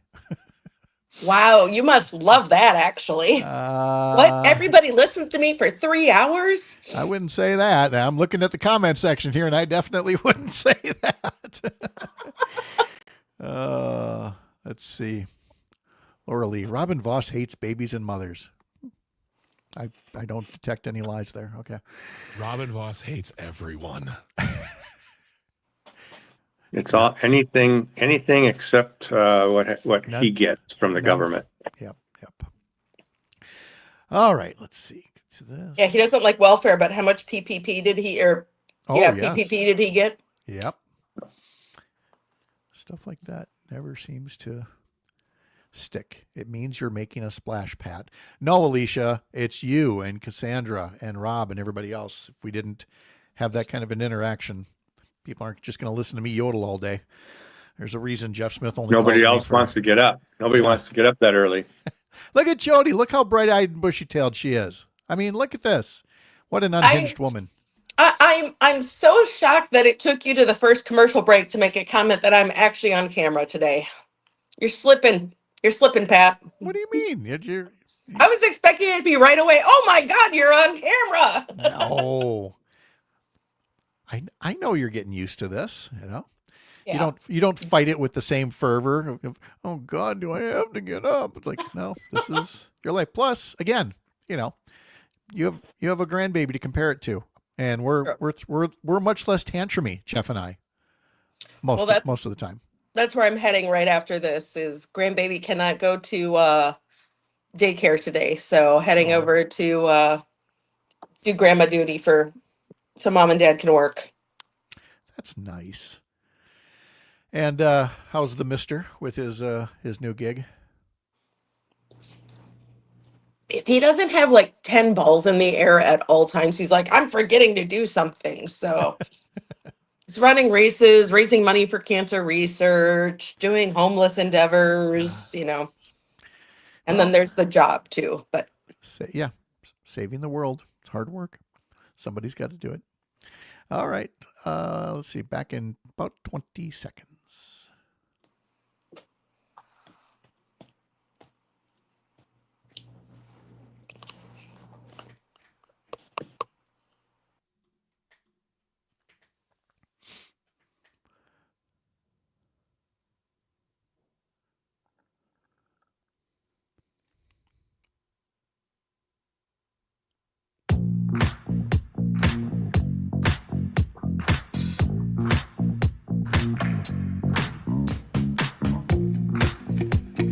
Tomorrow on the program, of course, it's Friday. We'll have our Week in Review panel with former U.S. Attorney Jim Santel, journalist Mark Jacob, and Jennifer Schulze, Courier Newsroom's Kia Vakil from Los Angeles, and also Dr. Kristen Lyerly will be joining us as well, as she does now on Friday mornings, with a reminder that you can catch her on Saturdays with her own show now, the Dr. Kristen Lyerly Show. Head over to civicmedia.us for more details. Continuing now with State Senator Jeff Smith and State Representative Jodi Emerson from the Chippewa Valley. And now yesterday in Eau Claire, there was a sit-in of sorts at Congressman Derrick Van Orden's office, and about the budget cuts and things like that. There will be more demonstrations today against what the Trump administration is doing in cities around Wisconsin, including in Hayward, where it's also going to be a demonstration in support of Judge Monica Isham for the heat that she's taking for wanting clarification on whether there's still going to be all these, ICE arrests, outside of judges' courtrooms and things like that. All of this is to say, Jeff and Jodi, that the demonstrations in Eau Claire, Chippewa Falls, Hayward, throughout the state have been peaceful, have been productive. They certainly have helped people. If you look at Donald Trump's polling numbers, you understand that people are unhappy about this. And that has to be a pretty good feeling, Jodi, to have seen this much done in terms of public displays of opposition to something without any kind of hiccups. Let's just say it's no January 6th out there. They're not just tourists enjoying the Capitol or anything like that. No, Right. I think it's important to use your voice in ways that we can, and people are doing this on a regular basis, but they're also doing it, angrily, but peacefully. So it is, and for people to compare, when I look at the protests that I see around the state, and then I look at what happened on January 6th, nobody's climbing in the windows at Derrick Van Orden's office. They're walking through the door. They're sitting down in the hallways. I think people are so desperate to get their voices heard that they're willing to do anything to connect with their congressman. Well, they're focused on the issues as opposed to January 6th, which was about taking power. So, Jeff, I mean, same question to you about the fact that people feel strongly enough about issues that is the message rather than just, demonstrating for the sake of demonstrating. Well, they apparently Derrick Van Orden doesn't have a red truck with a big sign on it that he can park along the side of the road. This, of course, for folks that don't know, Senator Smith has a big red truck with a big red sign, and he parks along various roads randomly. And it's just a stop and talk where you can stop and talk to your state senator. And that's all people want. That's Yes. all they want. They just want to be heard, like Jodi says. And it's actually such a shame. It is just a shame that Republicans right now across the country are silent, hiding. Even at the state level here, it is. I don't even know how to. I cannot make excuses for the Republican colleagues that I work with right now who are silent and hiding, and just standing on the sideline watching all this happen and not speaking up. I'm a little concerned, though, about this thing that you mentioned off the top, that the state budget may actually be late. And I wonder how much of that is because of their demand that Governor Evers agree to some kind of a tax cut package, like separately before, rather than, putting it in the budget bill where Evers could play with the line item veto and craft it one way or the other.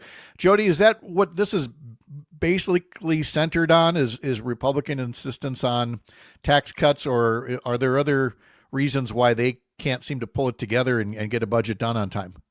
Well, I think there's multiple things that are going on. There's them wanting tax cuts and wanting to do it separately from the budget, which doesn't happen. It happens. Tax cuts are a budget item, so it needs to happen within the budget. I think the other piece of it, though, too, is the fact that we have to base our budget off of what we're getting from the federal government or what government programs are covering from the federal government.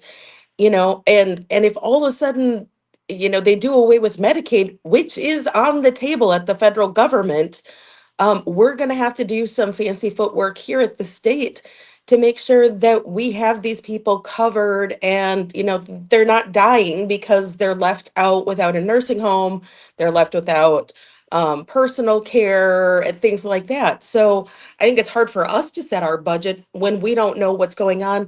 And then the other piece is there's a couple of pretty big cases before the Supreme Court.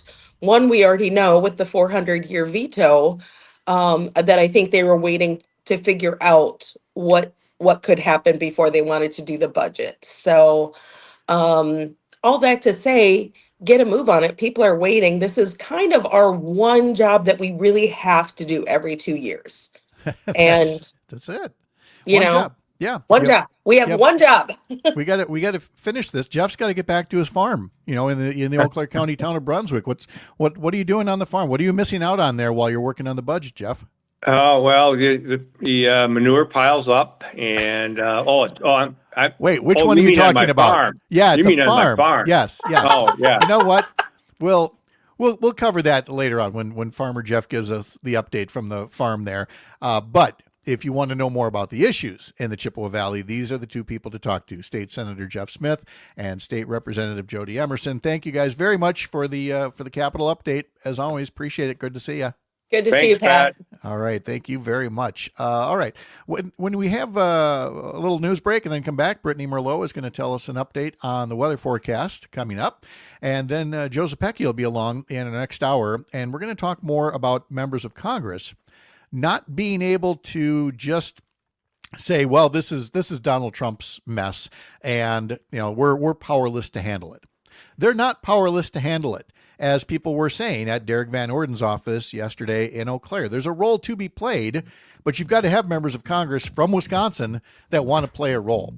Thanks for joining us here, live from Lake Wissota on the Civic Media Radio Network, as we do every morning. I'm Pat Kreitlow.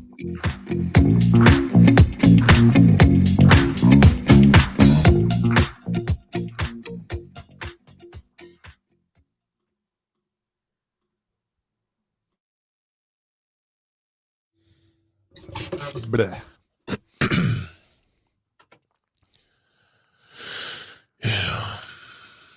band. Farmer comedy is peak comedy. Where are we?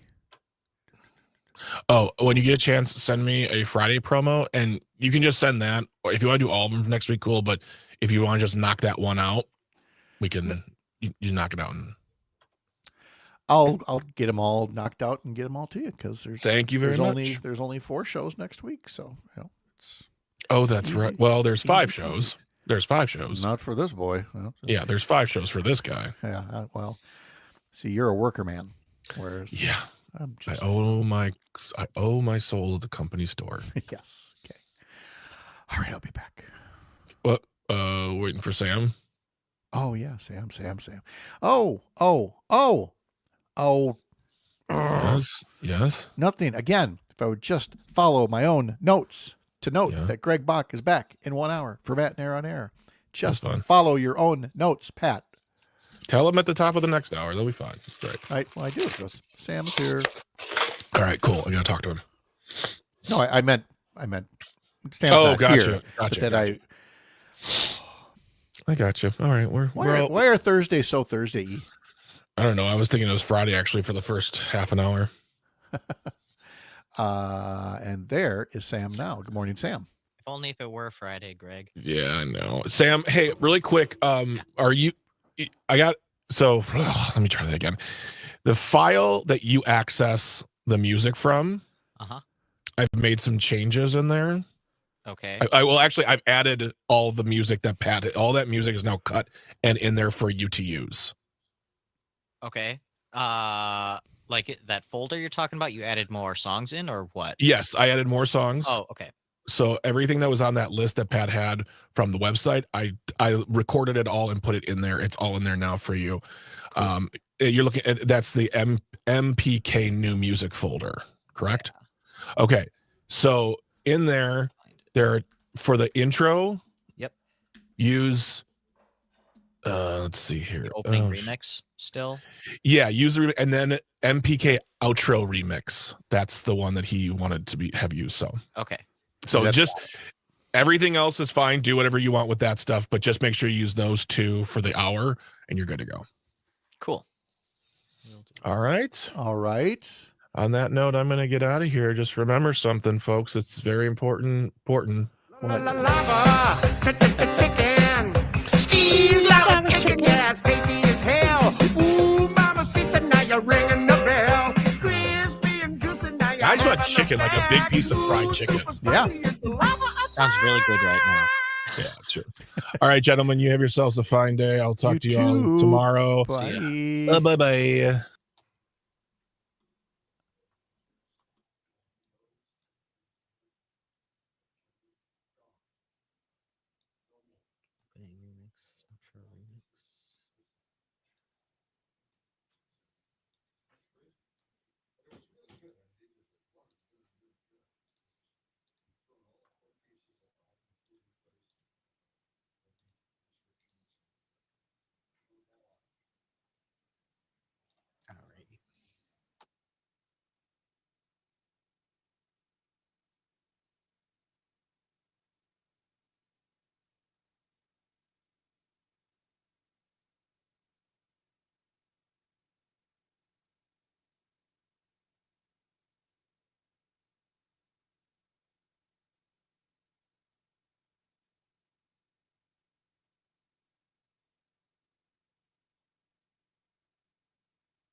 Ooh, welcome back.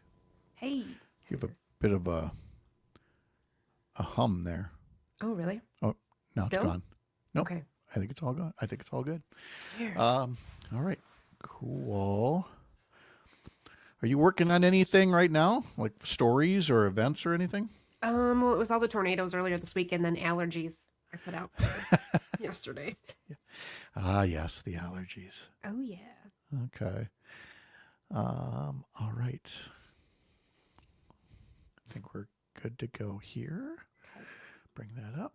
All right. 40 seconds.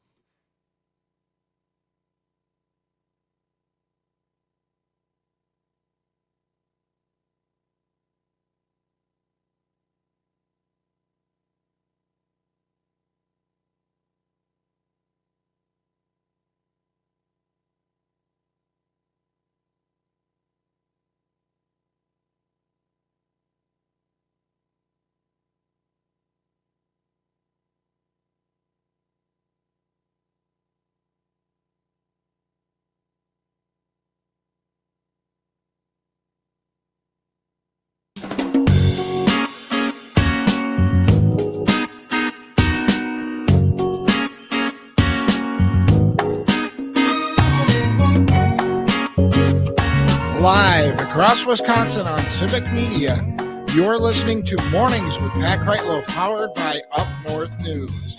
Now, from our Lake Wissota studio, here is the founding editor of Up North News, Pat Kreitlow. Hey, good morning. It is 8:06. Nice to have you here up north. On this first day of May 2025, Sam is on the board. Greg will be back in an hour for Matt and Air on Air. Joe Zepecki is coming up later this hour to talk a little Wisconsin politics. I'm sure he'll mention his candidacy for state Democratic Party chair as well. And we are efforting to have the other two candidates for state party chair on again real soon, so that folks get a couple of different opportunities to hear from them prior to the state Democratic Convention in Wisconsin Dells in June. So we've got that coming up. Also going to tell you how you can get a free scoop of frozen custard at Culver's today, and today only for a special occasion. Maybe the special occasion is the weather. Maybe you know that we need the rain. Well, then meteorologist Brittany Merlot is here with that scoop of good news for you, Brittany. Ooh, I like that transition. Thank you. We probably do need some ice cream today to brighten the mood a little bit, because the skies aren't going to be bright today. We've got two low pressure systems moving through the state. The first one is lifting from the south right now. It's still spreading some heavy rain into southern parts of the state, all the way from far southwest through Madison. And now it's starting to lift north of Milwaukee, moving into the Fox Valley here later this morning. And of course, spreading into places like La Crosse, Wausau. You're starting to see the rain, even Menominee. And also Menominee, that river is flooding right now. There's a flood warning. It's lasting until Friday afternoon, and it's 3 feet above its banks. And I was checking out other rivers as well across the state, and in action stages is the Wisconsin River, the Mississippi River south of La Crosse, the Yellow River, and also the Wolf River. So they're not expected to do some crazy flooding, but we're still looking at a lot of rain as we go through the day today. I mean, we've already got about a 1/2 inch to 3/4 of an inch far southwest. We're still looking at another 1/2 inch through the day today. And of course, the next low pressure system. So what's going to happen is this rain is going to be moving more to the north. It'll start to dry out south later on this afternoon while ongoing rain continues north. And then it'll stop for everybody later on this evening. But that's when the next front moves in. Far northwest, we'll start to see some showers by the dark hours. And then that system rolls through overnight. So it's not going to dampen our day, but it is going to be adding to those rivers and streams. So as we go through tomorrow and into Saturday, I feel like a lot of them are going to start to flood over their banks. So prepare for that. Otherwise today, I mean, high temperatures up northwest, 60s. By Lake Michigan, 40s. Got a lake breeze. Ooh. Yeah. And look, even if there's not flooding per se on the rivers and creeks and streams, they're going to be rushing. Yes. And with that, just be aware, stay away, because they don't have to be over the banks to be dangerous. They're beautiful in some places, especially the parks that have waterfalls. Oh, Yeah. I've seen some pictures that people have been posting. I mean, the waterfalls are gorgeous, but Yep. please stay careful around there. So Chad Holmes joins us as well from 98.9 WXCO. Chad, good morning to you. Do you have any interest in a free scoop of custard over at Culver's today? I heard you talking about it earlier, and it did pique my interest. I'll say that much. Well, then I will do them a little favor and tell you that it is the 11th annual Scoops of Thanks Day at Culver's. In exchange for a $1 donation, Culver's customers will get a scoop of frozen custard, and all the proceeds benefit local chapters of the Future Farmers of America, a school-based youth organization with ag, career, and leadership opportunities. And I have a sense some folks will donate a little bit more than $1, to FFA. But if it gets you, a free scoop of your favorite over at Culver's, all the better. Which leads to this question: Once you've received your scoop, what goes on it? Bill, what is Brittany Merlot's perfect little sundae? It's definitely gonna have crushed Oreos. It's definitely gonna have some chocolatey sauce. I'm a huge chocolate fan, if you can't tell. So something can't with tell, chocolate. no. I don't know. Mm-hmm. Okay, we're gonna go with crushed Oreos. I like that. Chad? My favorite would be with a chocolate chip cookie and chocolate syrup. Wow, there's a lot of chocolate going on here. There used to be a place here in the Wausau area. They closed down, unfortunately, but when I was younger, they have called a chocolate chipper sandwich, and it was huge, and I just loved it, and it was the best. I love those when you get the cookies that are soft and fresh. But I feel like ever since a certain large conglomerate mass produced these things where the cookies are really hard, they're like a rock when you bite into them. And you can tell the difference, Oh, you can. Absolutely. So when it's done just right. If it's a sundae for me, my go-to at Culver's is hot fudge and banana. So love those little banana slices and hot fudge over it. I'll get other variations as well. But for me, now that we've talked a lot about Culver's, let me talk about Dairy Queen for a minute. Because for me, anybody wants to get on my good side, you go get me a Blizzard with Heath Bar. Because then it's all, the Heath Bar, it's all, kind of chopped up already and everything. Because at my age, I can't just go biting into a Heath Bar, you know what I'm saying? And so the fact that it's all pulverized for a nice older gentleman like me and put into a Blizzard, that totally works. If you add a little hot fudge to that too, I'm good. I think we've discovered all the chocoholics, the common theme in this. Never have enough. A little bit more on top of it. Yep. Got me thinking of the peanut butter parfait that they had. Yes. Tony writes up on YouTube, cookie dough. That is the best. Alicia puts in, I'm all about the turtle sundae with extra pecans. And Shiju says peanut butter sauce and strawberries. That's new. Peanut butter sauce and strawberries. And here's another one. You guys are all a bunch of liberals. Oh, okay. That's not a Culver's flavor. That's fine. We understand. Hey, give me that liberal hey, sundae, put the chocolate on liberally, and I think we can all be liberals together on that. A lot of Ben and Jerry's there. So that's right. Thank you, Brittany, very much. Good to talk to you. Guys. Mr. Holmes, what you been working on over there at 98.9 WXCO? You have so many people to talk to. Many topics. I panicked here because in the last hour for our local segments, I had Nancy Stencil, Marathon County Democratic Party chairman, on, and we finished up, and I was back, near my office talking to her, and you came back on the air. And we're just, we're still finished up. And then all of a sudden I think, holy cow, I got to get on with Pat. So I come sprinting in here, hooking up my little board because I have a little bit of a different setup when I talk to you. And it's like, oh, well, I get used to, my mind. Oh, it is Thursday morning at 8:06. I better get back in there and get right back on with Pat. No, again, we're only 1 week into that, and that's just fine. Tony puts up on YouTube, I saw that Nancy Stencil just endorsed Joe Zepecki. Yes, she did. I didn't double check that, so I'm going to assume yes. And Joe will be here in less than 20 minutes to talk more about his race for a Democratic state party chair. And, something I didn't ask Jodi Emerson and Jeff Smith about, but similarly for them, they're in the 3rd Congressional District. There are now 3 candidates in that race. Laura Benjamin is the most recent, and we're going to talk to Laura Monday morning on the program. But whether it's state party chair, where there's 3 candidates there coincidentally, or Congress or anything else, I mean, Democrats have to be giving themselves the, whatever you call it, the pep talk, the unity talk, whatever it is to say, eyes on the prize, don't get bogged down in these primaries, don't let them get divisive. And I'd like to say I'm glass half full and they can pull it off, but we have also seen, these multi-candidate races where things don't go well, and next thing you know, Derrick Van Orden's your congressman again. I look at it a little differently than you do. I think that, and frankly, here in the 7th, and talking to Nancy, there's actually, I think, a lot more interest in folks thinking about running, and there may be more candidates. We had a primary in the 7th last time around. It actually got a little bit chippy out there, but I don't know how do you have a real engaged discussion, because these issues are really important. And this idea of, well, let's all be nice to each other, the voters deserve people to be able to talk about their differences. And I understand where you're coming from, where you don't want to get personal and not have the capability of coming back together. But I honestly don't think the race that Katrina Shanklin ran was the reason that that Derrick Van Orden still is a congressman. No, I don't buy that. And I should clarify, it's really not so. It's less about what happens before the primary or the balloting as it is afterward.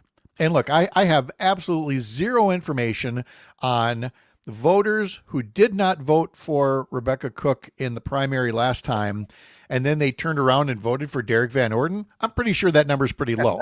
But I also don't know how many of those folks just stayed home. Again, I don't think it was very many, but the point I'm making here is when a primary is done or when a divisive race is done, I mean, you just look at Ben Wickler right away. When Ken Martin beat him, it was like, this is our guy. This is our leader. We're going forward with this guy enthusiastically.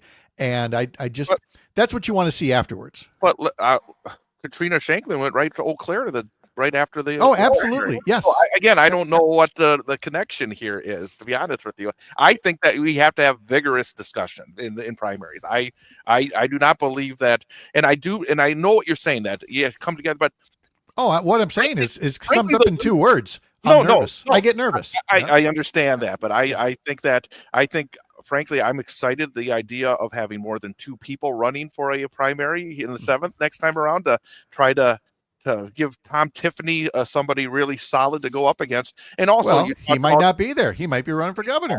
Yeah, we'll see about that. But also, something I'm talking to Nancy about is that, I mean, she's part of the 7th congressional district leadership as well. Yes. There is a lot of foundational building, because I think there is a sense that the way things have gone the first 100 days of this new administration, that there will be opportunities. And I think that's one reason that a lot of people are showing some interest early, that, hey, there's reasons to think that maybe folks in areas that otherwise normally would not be open to maybe a different point of view or a different argument, may be a little bit more open, because they're seeing that their lives are being affected in a very negative way very quickly during this administration. And also that there's no pushback at all. I think I saw this in the last day or so, the idea that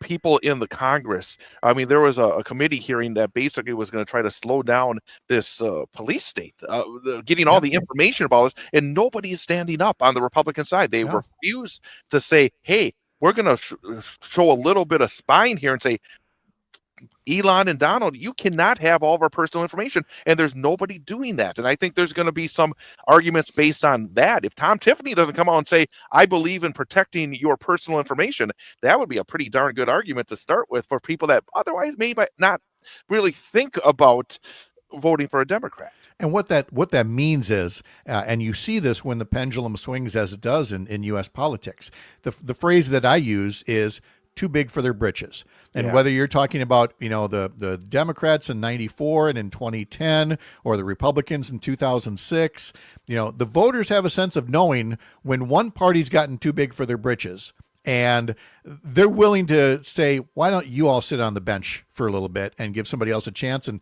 I think more people see Republicans that way. Chad Holmes is over at 98.9 WXCO, if you want to listen to him there through the Civic Media app.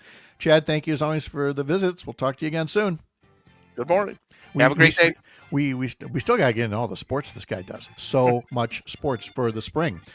The aforementioned Joe Zepecki is along the way here, live from Lake Wissota on the Civic Media Radio Network.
It's 8:23 now. Welcome back to the program. Jake Bowers had a go-ahead two-run double in the 8th inning last night to help the Brewers beat the White Sox 6-4 last night. 3 wins in a row now for the Brewers. William Contreras is on a 9-game hitting streak, and they will wrap up the series with the White Sox this afternoon. It also brings to an end an 11-day, 10-game road trip for the Brewers. Coverage begins at 12:35 on Civic Media stations in Richland Center, Oshkosh, Racine, Kenosha, Park Falls, and up in Hayward as well. So again, head over to civicmedia.us for more about hearing the Brewers on the Civic Media Radio Network. Meanwhile, over at the place where I spend my daytime hours, Up North News, you can sign up for our newsletter at upnorthnewswi.com.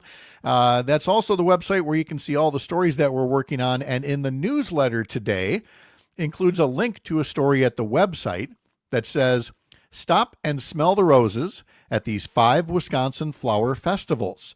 It really is, we're getting to be that time of year again. And there are these places where you can go and look, there's nothing against your local garden center. We've got a couple of really good ones up around here. But these flower festivals might be a nice addition to your road trip calendar as well. Maybe the Festival of Spring over in Payne. Or let's see, there's one in Swamico around Mother's Day. There's Bayfield in Bloom, way up north in Bayfield. There's one in Beaver Dam that comes up in June, and more. So again, head over to the website, upnorthnewswi.com, to learn much more about it. The Wisconsin Supreme Court has a new Chief Justice as of today. Today being the 1st of May, there was a changing of the guard, and Justice Ann Walsh Bradley is officially beginning her short stint as Chief Justice of the Wisconsin Supreme Court. She was elected to the position by fellow members of the court. She's part of the progressive majority. She succeeds Justice Annette Ziegler, who had served in that role since 2021. That was at the point when Republicans pushed through a constitutional change that said the Chief Justice was no longer going to be the justice with the most experience. And it enabled the conservative majority at the time to basically kick Shirley Abramson out of the Chief Justice chair. Annette Ziegler is serving in the chair now. But now with a progressive majority on the court, the decision was made to switch gears. And so it will be Ann Walsh Bradley for a short time. But as you know, she is retiring. And so once she retires, coming up here, and Susan Crawford takes her place on the court, the role of Chief Justice will pass on to current Justice Jill Karofsky, who will serve out the remainder of that stint as Chief Justice of the Wisconsin Supreme Court. So a little change there, with congratulations to new Chief Justice Ann Walsh Bradley heading up the Wisconsin Supreme Court. We're going to have Joe Zepecki coming up in just a minute. We're going to be talking about the members of Congress and the responsibility that they share here in what you can call the Trump slump for now until it's a full-blown recession. But it is a recession that appears to be in the making because of the way that this trade war is being conducted. A trade war that Congress could have oversight for, but chooses not to exercise that oversight. And as a result, they now share some of the responsibility for what's happening with the economy right now. We will talk to Joe a bit about that coming up. I was running some errands yesterday, and I want to apologize for anybody in the Eau Claire area that I might have frightened. I don't get out of the house very much here. I don't get to talk to people live. And I had to return a modem to my local internet service provider, who has a store. And in the store, and you've all been to stores like these, where now you have to sign in at a little kiosk or something, put your name in, have a seat, and they eventually call your name. And so I sat there, and you'd think you just go in and you put the modem on the counter and go, "Hey, I'm turning this in." They'd scan it and be all done. But there were other people, and you have to wait around for it. So there, I see my name up there on the screen, just waiting and waiting. And of course, there's all these things that you're supposed to look at first. Here are the new phones you could be buying. Here are the new tablets you could be buying. Here are the new packages. Here are the new accessories. So, it's meant to kind of get you to think about spending money. I just kind of sat there and twiddled my thumbs on my modem. and waited for my name to be called. And I don't know what came over me, but when they called my name, I just jumped right up and hollered, and I said, "That's me!" And I kind of did this little jog, up to the very front of the store and ran around one of the displays. And a couple of folks were snickering. And I said, "You have to understand, I don't have any human interaction. If I'm making anybody laugh out there, I'm not hearing it except maybe through the comment section. And I got to get that where I can." And did. And, it made I hope it made somebody's day while they were out there just doing a little something different, just a little bit more uplifting than you otherwise would have, because a lot of us have jobs that they're mundane enough as it is, or they have their own little hazards, which I noticed as I continued running errands and saw a UPS truck. And next to the door, the passenger door, where they come out with the packages and everything, next to the passenger door there wasn't just a box of Milk-Bone dog biscuits. It was a great big box of Milk-Bone dog biscuits. It made me wonder, how many times do UPS drivers and FedEx and everybody else, how often do they have to use that to placate a pup who might be getting a little aggressive otherwise, or they're just being nice, to Fido as they're delivering those packages. And I thought, this is a part of the job that is not, in my role. I've knocked on a lot of doors as a candidate. And there were a couple of times I wish I'd brought a few Milk-Bone biscuits along with me and didn't.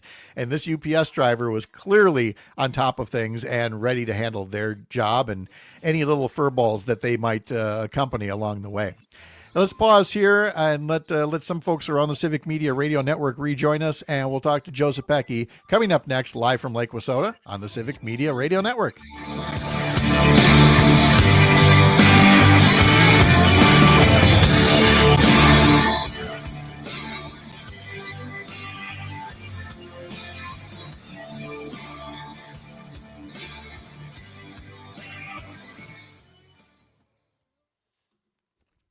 Wow, that Sam is not. I am not familiar with that song. That was in the folder, huh? Yeah, it was. Which one? Which one? It's called Crossroads. Crossroads. Okay. Maybe can you play just the very beginning of it? Yeah. Oh, it's that one. Okay. Yeah, that was, you heard towards the end of it. Okay. Interesting. All right. All right. Good. Thank you. Now I've got to tell Joe that when he pages me 6 minutes before the segment when I'm yapping on air, I can't send a note back. So no, Joe, I don't know what. How are you? This is all new for me too, man. I know. I liked it the old way. I know. But this is what has been thrust upon us. And the one thing I was teasing throughout was basically the vote in the Senate yesterday, that for Ron Johnson, but we're going to talk about the House members too. They had a chance to say, no, we want to pull back some of the presidential authority on tariffs. And their vote was like, nope, full steam ahead, drag us down, take us along with you for the ride. Yeah, no, the job of U.S. senators to go on TV and talk about what they think should happen, not to actually cast votes. I guess so. Get really close to your mic there. It sounds either your mic's not on or you're too far away from it. Just PS was saying my mic was so hot because I was so close to it all the time. Your mic is hot, and we're trying to figure out how you can affect the input on that or the output on that thing. So we'll find the happy medium. You're right. You're there. You're there. How's this right now? It's good right now. But you recently got fiber, right? You finally get the high speed service at your house. I have a high fiber diet. Yes. Yes.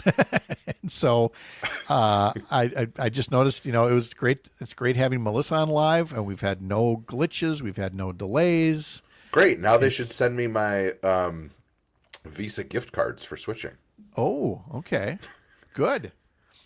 I did the same thing, though. I was just telling the story about bringing an old modem back. This new modem, holy cow, like 700 megs upload or download and 80 megs upload. That's like unheard of. Yeah, let's see what we're up to here.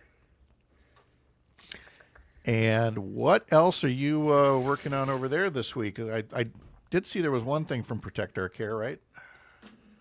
What was that? I mean, ahead of the markup next week, we're obviously very concerned. We're trying to put together another event in probably a roundtable in Eau Claire next week. And like we know the governor did something yesterday in Green Bay. Oh yes, not a piggy bank. That's it. Yep. Let's see, and I have a couple of nice listener comments online to share with you, so that's good. Tony, 1 gigabyte is essential. Well, it's Ashland. You need it. The signal's got to travel farther, so of course you need that. It's science. Kind of rolls downhill from Ashland to get here. Let's see, what do we got back? We've got 1:40 till we come back, and let's see. We've also, of course, got joint finance finished things. Where are my notes from? We've got Democrats overperforming in another special election. We've got Trump 100 days approval. We've got the U.S. economy shrank in the first quarter. Q2 shrinkage. All right. Q1 shrinkage. Q1 shrinkage, yeah, sorry. Yeah. Poll and special election. Okay. You know what I'm just tired of? I'm tired of the 2 and out. Clinton had 2 and out, lost the majority. Obama had 2 and out, lost the majority. Biden had 2 and out. And during those 2 years, stuff gets done. Not in these 2 years. Now we got to go through. No, I don't mean with Trump, but yeah, it's always they give Dems a new president and 2 years, and if they don't fix everything, they tear it all down. And yet the stuff from each of those 2 years is the thing that actually has a legacy, because it's people actually doing their damn jobs. If we could just help more people understand that. All right, 30 seconds.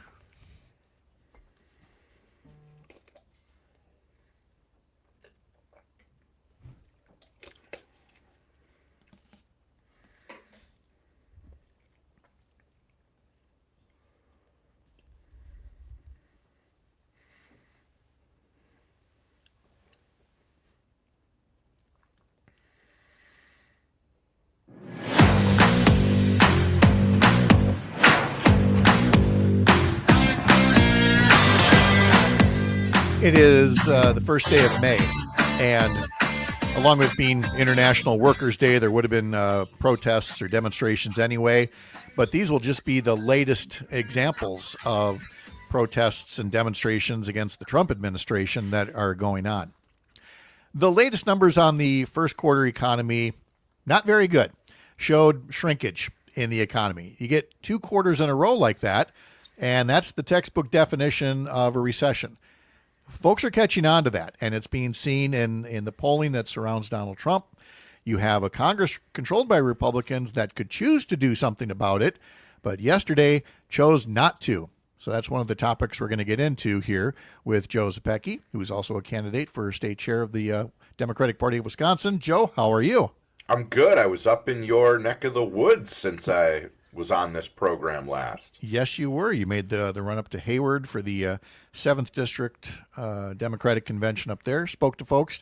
Did you make the run down to lacrosse as well? I did the Kessel run down to to the down 3rd to lacrosse, District, and then over to the 2nd CD on Sunday. So it was a full weekend. Met a lot of folks. Well, and a lot of folks are taking part because they're again feeling fired up for all manner of reasons, and whether you're talking about polling or special elections, the signs are there that people are not buying this notion that Trump tried to spin yesterday that it's Joe Biden's economy. Or that he's made none mistakes. Yes. And that was my favorite one, because you had a panel of journalists asking Trump, okay, what would you do over? What is your take backsies? What mistakes have you made? And when Trump does the Trump thing, because he's so small and insecure, and goes, gosh, that's a tough question. I really don't think I've made any mistakes. The audience laughs at him. Republicans, Democrats, and independents. And that's the problem politically for Trump, is it is an incredible shrinking presidency. The shrinkage is not just in the economy in Q1 and likely in Q2 heading for a recession. He came in claiming a mandate that he did not have. He has been exercising powers like the authoritarian he wants to be. And he has a group of sycophants like Stephen Miller around him who are actually smart about the levers of power in government, who made him believe that he could be King Kong. But with every passing day, he looks smaller and smaller, and his poll numbers get smaller and smaller. And the takeaway there is that laws of political gravity still apply. So to everyone out there protesting today, protesting this weekend, telling their friends, posting on social media, you name it, keep it up, because this is how we stop an authoritarian in his tracks. Thank you for the show title, Trump Suffers Shrinkage. If it gets past management, that's going to be a good show title.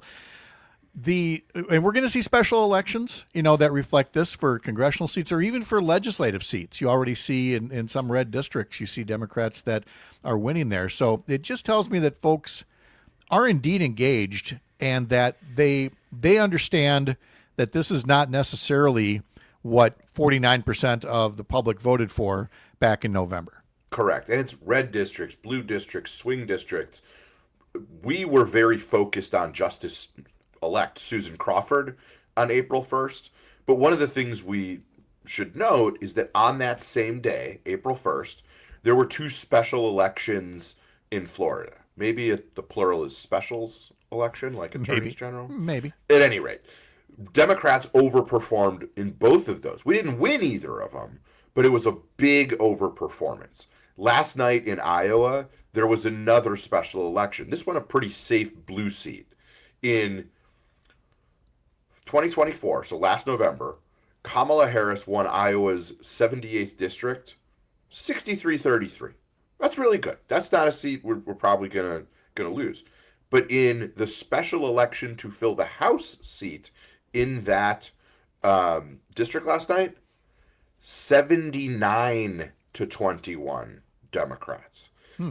Every part of the country, every type of district, whether heavy Republican or heavy Democrat or jump ball, Democrats are overperforming. And what I've said for years is polling is noise, election results are signal. And the signal that we keep getting every time there's a special election in this country is Democrats are fired up. They're voting like it. Independents are breaking Democrats' way. And Republicans are either unenthused and staying home, or even they are voting like, wait a minute, this is not what I voted for. And that's a really, really good sign heading into next year. I mean, look, the lesson to take away from this is Donald Trump has only won 2 times when he's run for president against a woman. He lost running against Joe Biden. He lost the House in his first term. He lost the Senate in his first term. And he loses special elections in Congress all the way through now both of his tenures in office at this point. So he knows how to win one kind of election, but beyond that, his public appeal is not nearly what the folks in the red hats would want you to believe. Correct. And I want to be really clear.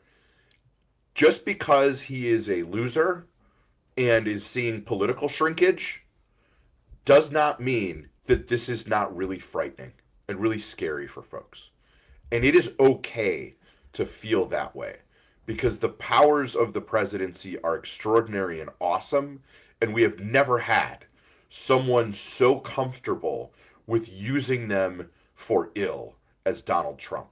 Whether that is denying due process to deport U.S. citizens who are children who have cancer without due process. Whether it is to his own corrupt ends and to make a buck abusing the powers of the office. I'm not suggesting this isn't scary. What I'm suggesting is the fight back is working. And even though he wants to be an authoritarian, we have the power to stop him, and we are stopping him. That can be true. At the same time, it is true that this is really scary for a lot of people, especially folks who don't look like you and I, Pat. Well, the fact of the matter is that the voters can do something about it, but so could Congress if they wanted to. These tariff things are being done under, a so-called emergency that Trump declared, but Congress has the power to rescind that emergency and take back some of its oversight over tariffs. There was a vote in the Senate yesterday 3 Republicans did vote with all of the Democrats, but it wasn't enough for the measure to pass.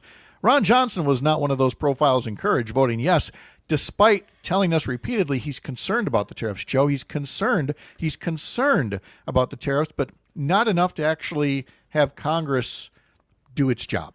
I'm concerned that Ron Johnson doesn't understand the job of being a United States Senator. Is the job of a United States Senator to go to the floor of the U.S. Senate, in like the chamber in Congress, and vote on matters of public importance and vote as a co-equal branch of government? Or is the job of a United States Senator to go on Newsmax or Fox News or Fox Business and say, I am hearing from Wisconsin businesses that if these tariffs continue, they will be put out of business? Which is it? Because Ron Johnson did and is doing the second thing. Ron Johnson is looking into cameras and saying, I am being told by Wisconsin manufacturers that if this continues, they'll be put out of business. And he does that with a straight face, but then he goes to the well of the Senate and he votes as if he never heard that. And he just says, sure, President Trump, whatever you want to do. And so clearly, Ron Johnson is not the only Republican in elected office who needs a civics lesson, but maybe that's where we should start, is just with some remedial government 101. Senator, your job is not to be a talking head on TV. It is to vote for the interests of your constituents, which include the Wisconsin manufacturers who are telling you these tariffs are killing them. It seems, though, that even if that measure had passed the Senate yesterday, it would go to Speaker Mike Johnson's House and probably die, with support from Derrick Van Orden, Tony Weed, Brian Stile, Scott Fitzgerald, Glenn Grothman, Tom Tiffany. Again, at best, we're concerned, but what I'm not hearing is it's time for us to exercise the oversight that our founders wanted us to have. Keep pushing. That is how we get them there. There is strength in numbers on our side, and there is strength in numbers because once the dominoes start falling, political courage is vanishingly rare. And when you list that roster of Wisconsin congressmen who with an R after their name, I don't see a political hero among them. That's just facts, right? They might be fine, everyday, ordinary Republicans, but there's no giant of the House or the Congress. And so if Ron Johnson had done the right thing and done what he's suggesting he knows is the right thing to do, that would have made it easier for Derrick Van Orden to go, you know what, I'm in the fight of my life here. You know, I'm probably going to lose next year because the political environment's going to be terrible. If Ron Johnson can give me cover, maybe I can vote no too. And it only takes a couple Republicans in the House on any of these issues. So keep calling, keep protesting, keep going and trying to stage a sit-in as some folks in the Eau Claire area did yesterday. And forgive me, it may have been the La Crosse. I know it was up in the 3rd Congressional District. Keep the pressure on. This is how we win and how we fight authoritarianism. We fight it everywhere, all the time, all at once. And it's why you're going to see demonstrations again today in the Chippewa Valley. You're going to see them up in Hayward, especially in support of Judge Monica Isham, who's being criticized by Tom Tiffany and others for wanting, better courthouse security in lieu of all of these ICE arrests. So throughout the state, you're going to see, signs of opposition, but also signs of unity. And speaking of those areas, we'll wrap up this segment talking about your race for state Democratic Party chair. Alicia writes in, I very much like what Joe was saying about reaching out to rural areas. And we talked about this when you launched your race, Joe, is that's, what somebody from Milwaukee or Madison or anything like that, if the folks up north know that their concerns are being heard, then, that goes a long way in a race for state chair. Well, I appreciate you sharing that, Alicia saying that. I had a nice time talking with her last night. And listen, it takes everybody, and this notion that Madison has some monopoly on good ideas and that people who work for the party in Madison can sit around the table and say, hey, here's our rural outreach strategy, and never talk to somebody who lives in a rural community about how that plan should work and what it should look like and what those organizers need is just nonsense, and it's not how we're going to do things. And what I am saying across the state in every corner is the same, which is there are no sacred cows. We cannot allow people to get away with saying the reason for anything we do is that this is the way it's always been done. That is not an acceptable answer when it comes to how important this work is and how vital it is that we get it right. And so we're going to keep working hard. We're down in Kenosha today, and Racine on Saturday, and Oshkosh on Sunday, and next week, who knows? But we're hitting the road, and we're having a lot of fun, and it's been a great experience so far. Joe Zepecki is running for state party chair. I got to put you in touch with a mutual friend of ours who's like, I knocked so many doors before Susan Crawford won, and now I don't want to wait till next year. I want to keep knocking on those doors, keep those conversations going. So that's good advice for whoever's going to be, helping call the shots in the state Democratic Party. I'm Pat Kreitlow, founding editor of Up North News, part of Courier, a pro-democracy news network building a more informed, engaged, and representative America.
I probably didn't explain the awkwardness of these tosses where we now have these local cut-ins where some of the stations will break away and do a little local update and others are still here. So I don't know, man. I'm just making it up as I go along. Hey, so are we. So I was gonna jump into the Protect Our Care release next. So we got a little 2-minute break here to take care of that. And then you going anywhere else or any other things you want folks to know about? I'm hoping to get up to Eau Claire next week, either Wednesday or Thursday, to do a Medicaid event. The 7th is when they're doing the markup. I think being in Van Orden's backyard would make a lot of sense. Yes, it would. And Gloria does her coffee clutches on Thursday. Yes. Oh, the coffee clutch. Have you been to one of those? No, but I it's think a must. I think Gloria is with me. And I think the way to make sure that's how this goes is to, pay the respect and go to her thing. That thing has really taken on a life of its own. So yeah, that'd be a good one to hit. And if you do, let me know. I'll see if I can't stop down there after the show and finally get to say hi in person. I haven't been to a coffee clutch there in quite a little while. Let's see what else was on my notes here. Oh, yeah, joint finance. Okay. All right. I'll tuck you back in the waiting room. We'll be back in 45 seconds. Great.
Coming up Monday on the program, We will have Laura Benjamin, who is a candidate for Congress in the 3rd Congressional District. Also, Nick Ramos from the Wisconsin Democracy Campaign. On Tuesday, we'll have Hans Breitenmoser, a dairy farmer from up in the Merrill area, and Dan Schaefer, civic media political editor and a creator of the Recombobulation Area. Continuing our conversation now with Joe Zepecki, who, along with running for state party chair, also works with the group Protect Our Care. And their latest piece of communication is a statement that says Medicaid is not a piggy bank for Republicans to use for billionaire tax breaks. And Joe, I sense that if I were going to try to say what is the real battle in Washington, D.C. right now, I'd frame it this way.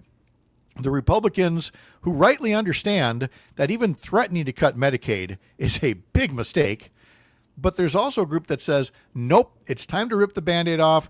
Let's stop tiptoeing around it. And so you note in your press release that a Nebraska congressman has suggested cutting $500 billion from Medicaid. The trick is to make sure that guys like him are still the minority view of the majority party.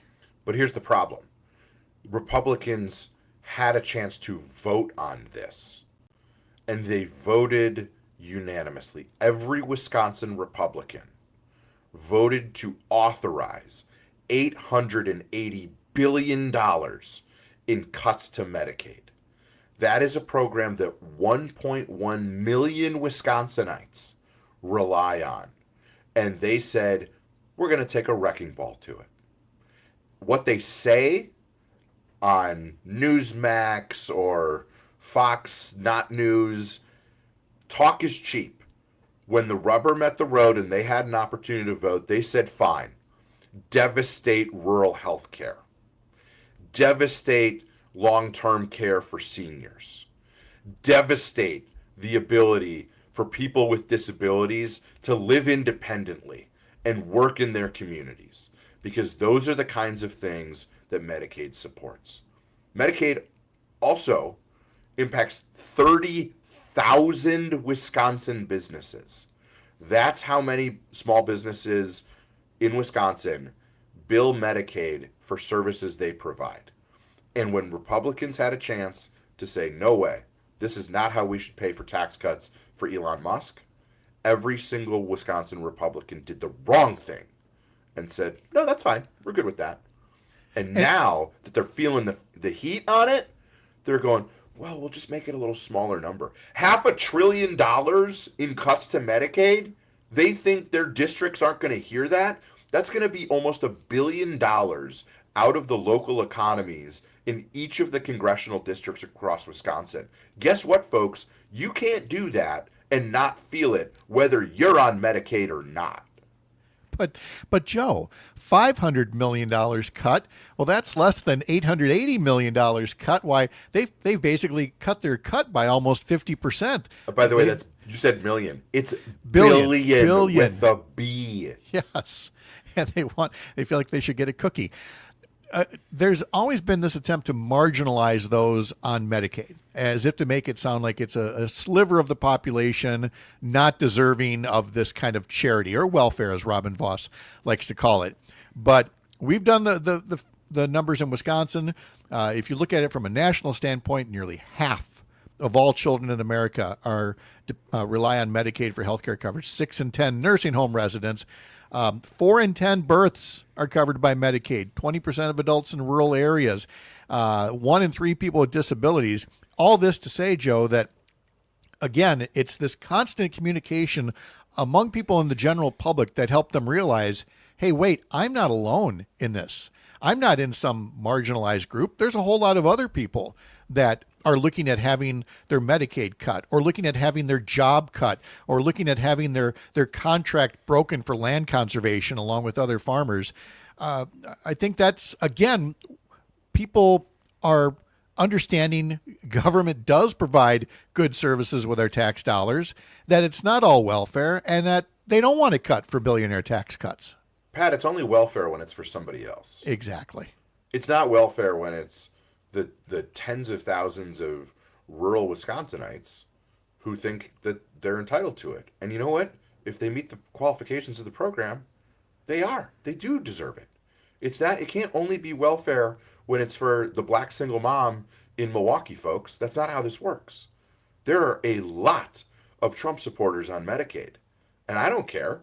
I'm fighting to protect Medicaid for them too. But when you actually look at the numbers, one of the things we were able to do is see that half of people on Medicaid voted for Donald Trump.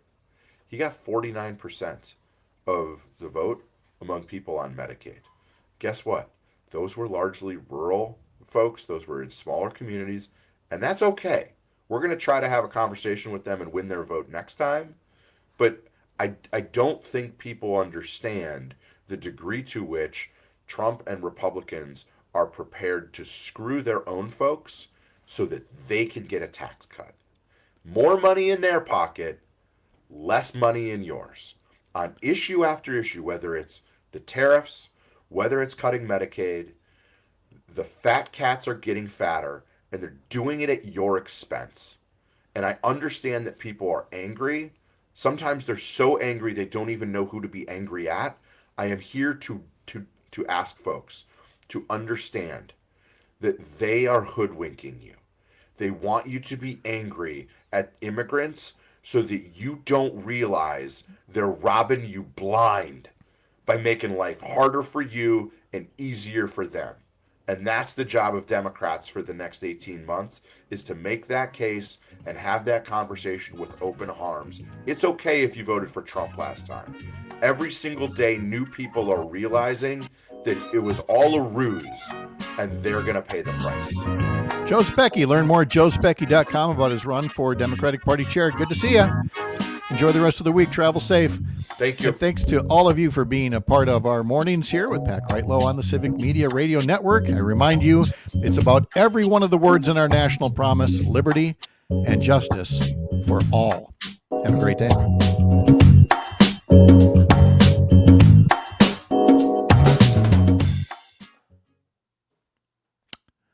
There we go.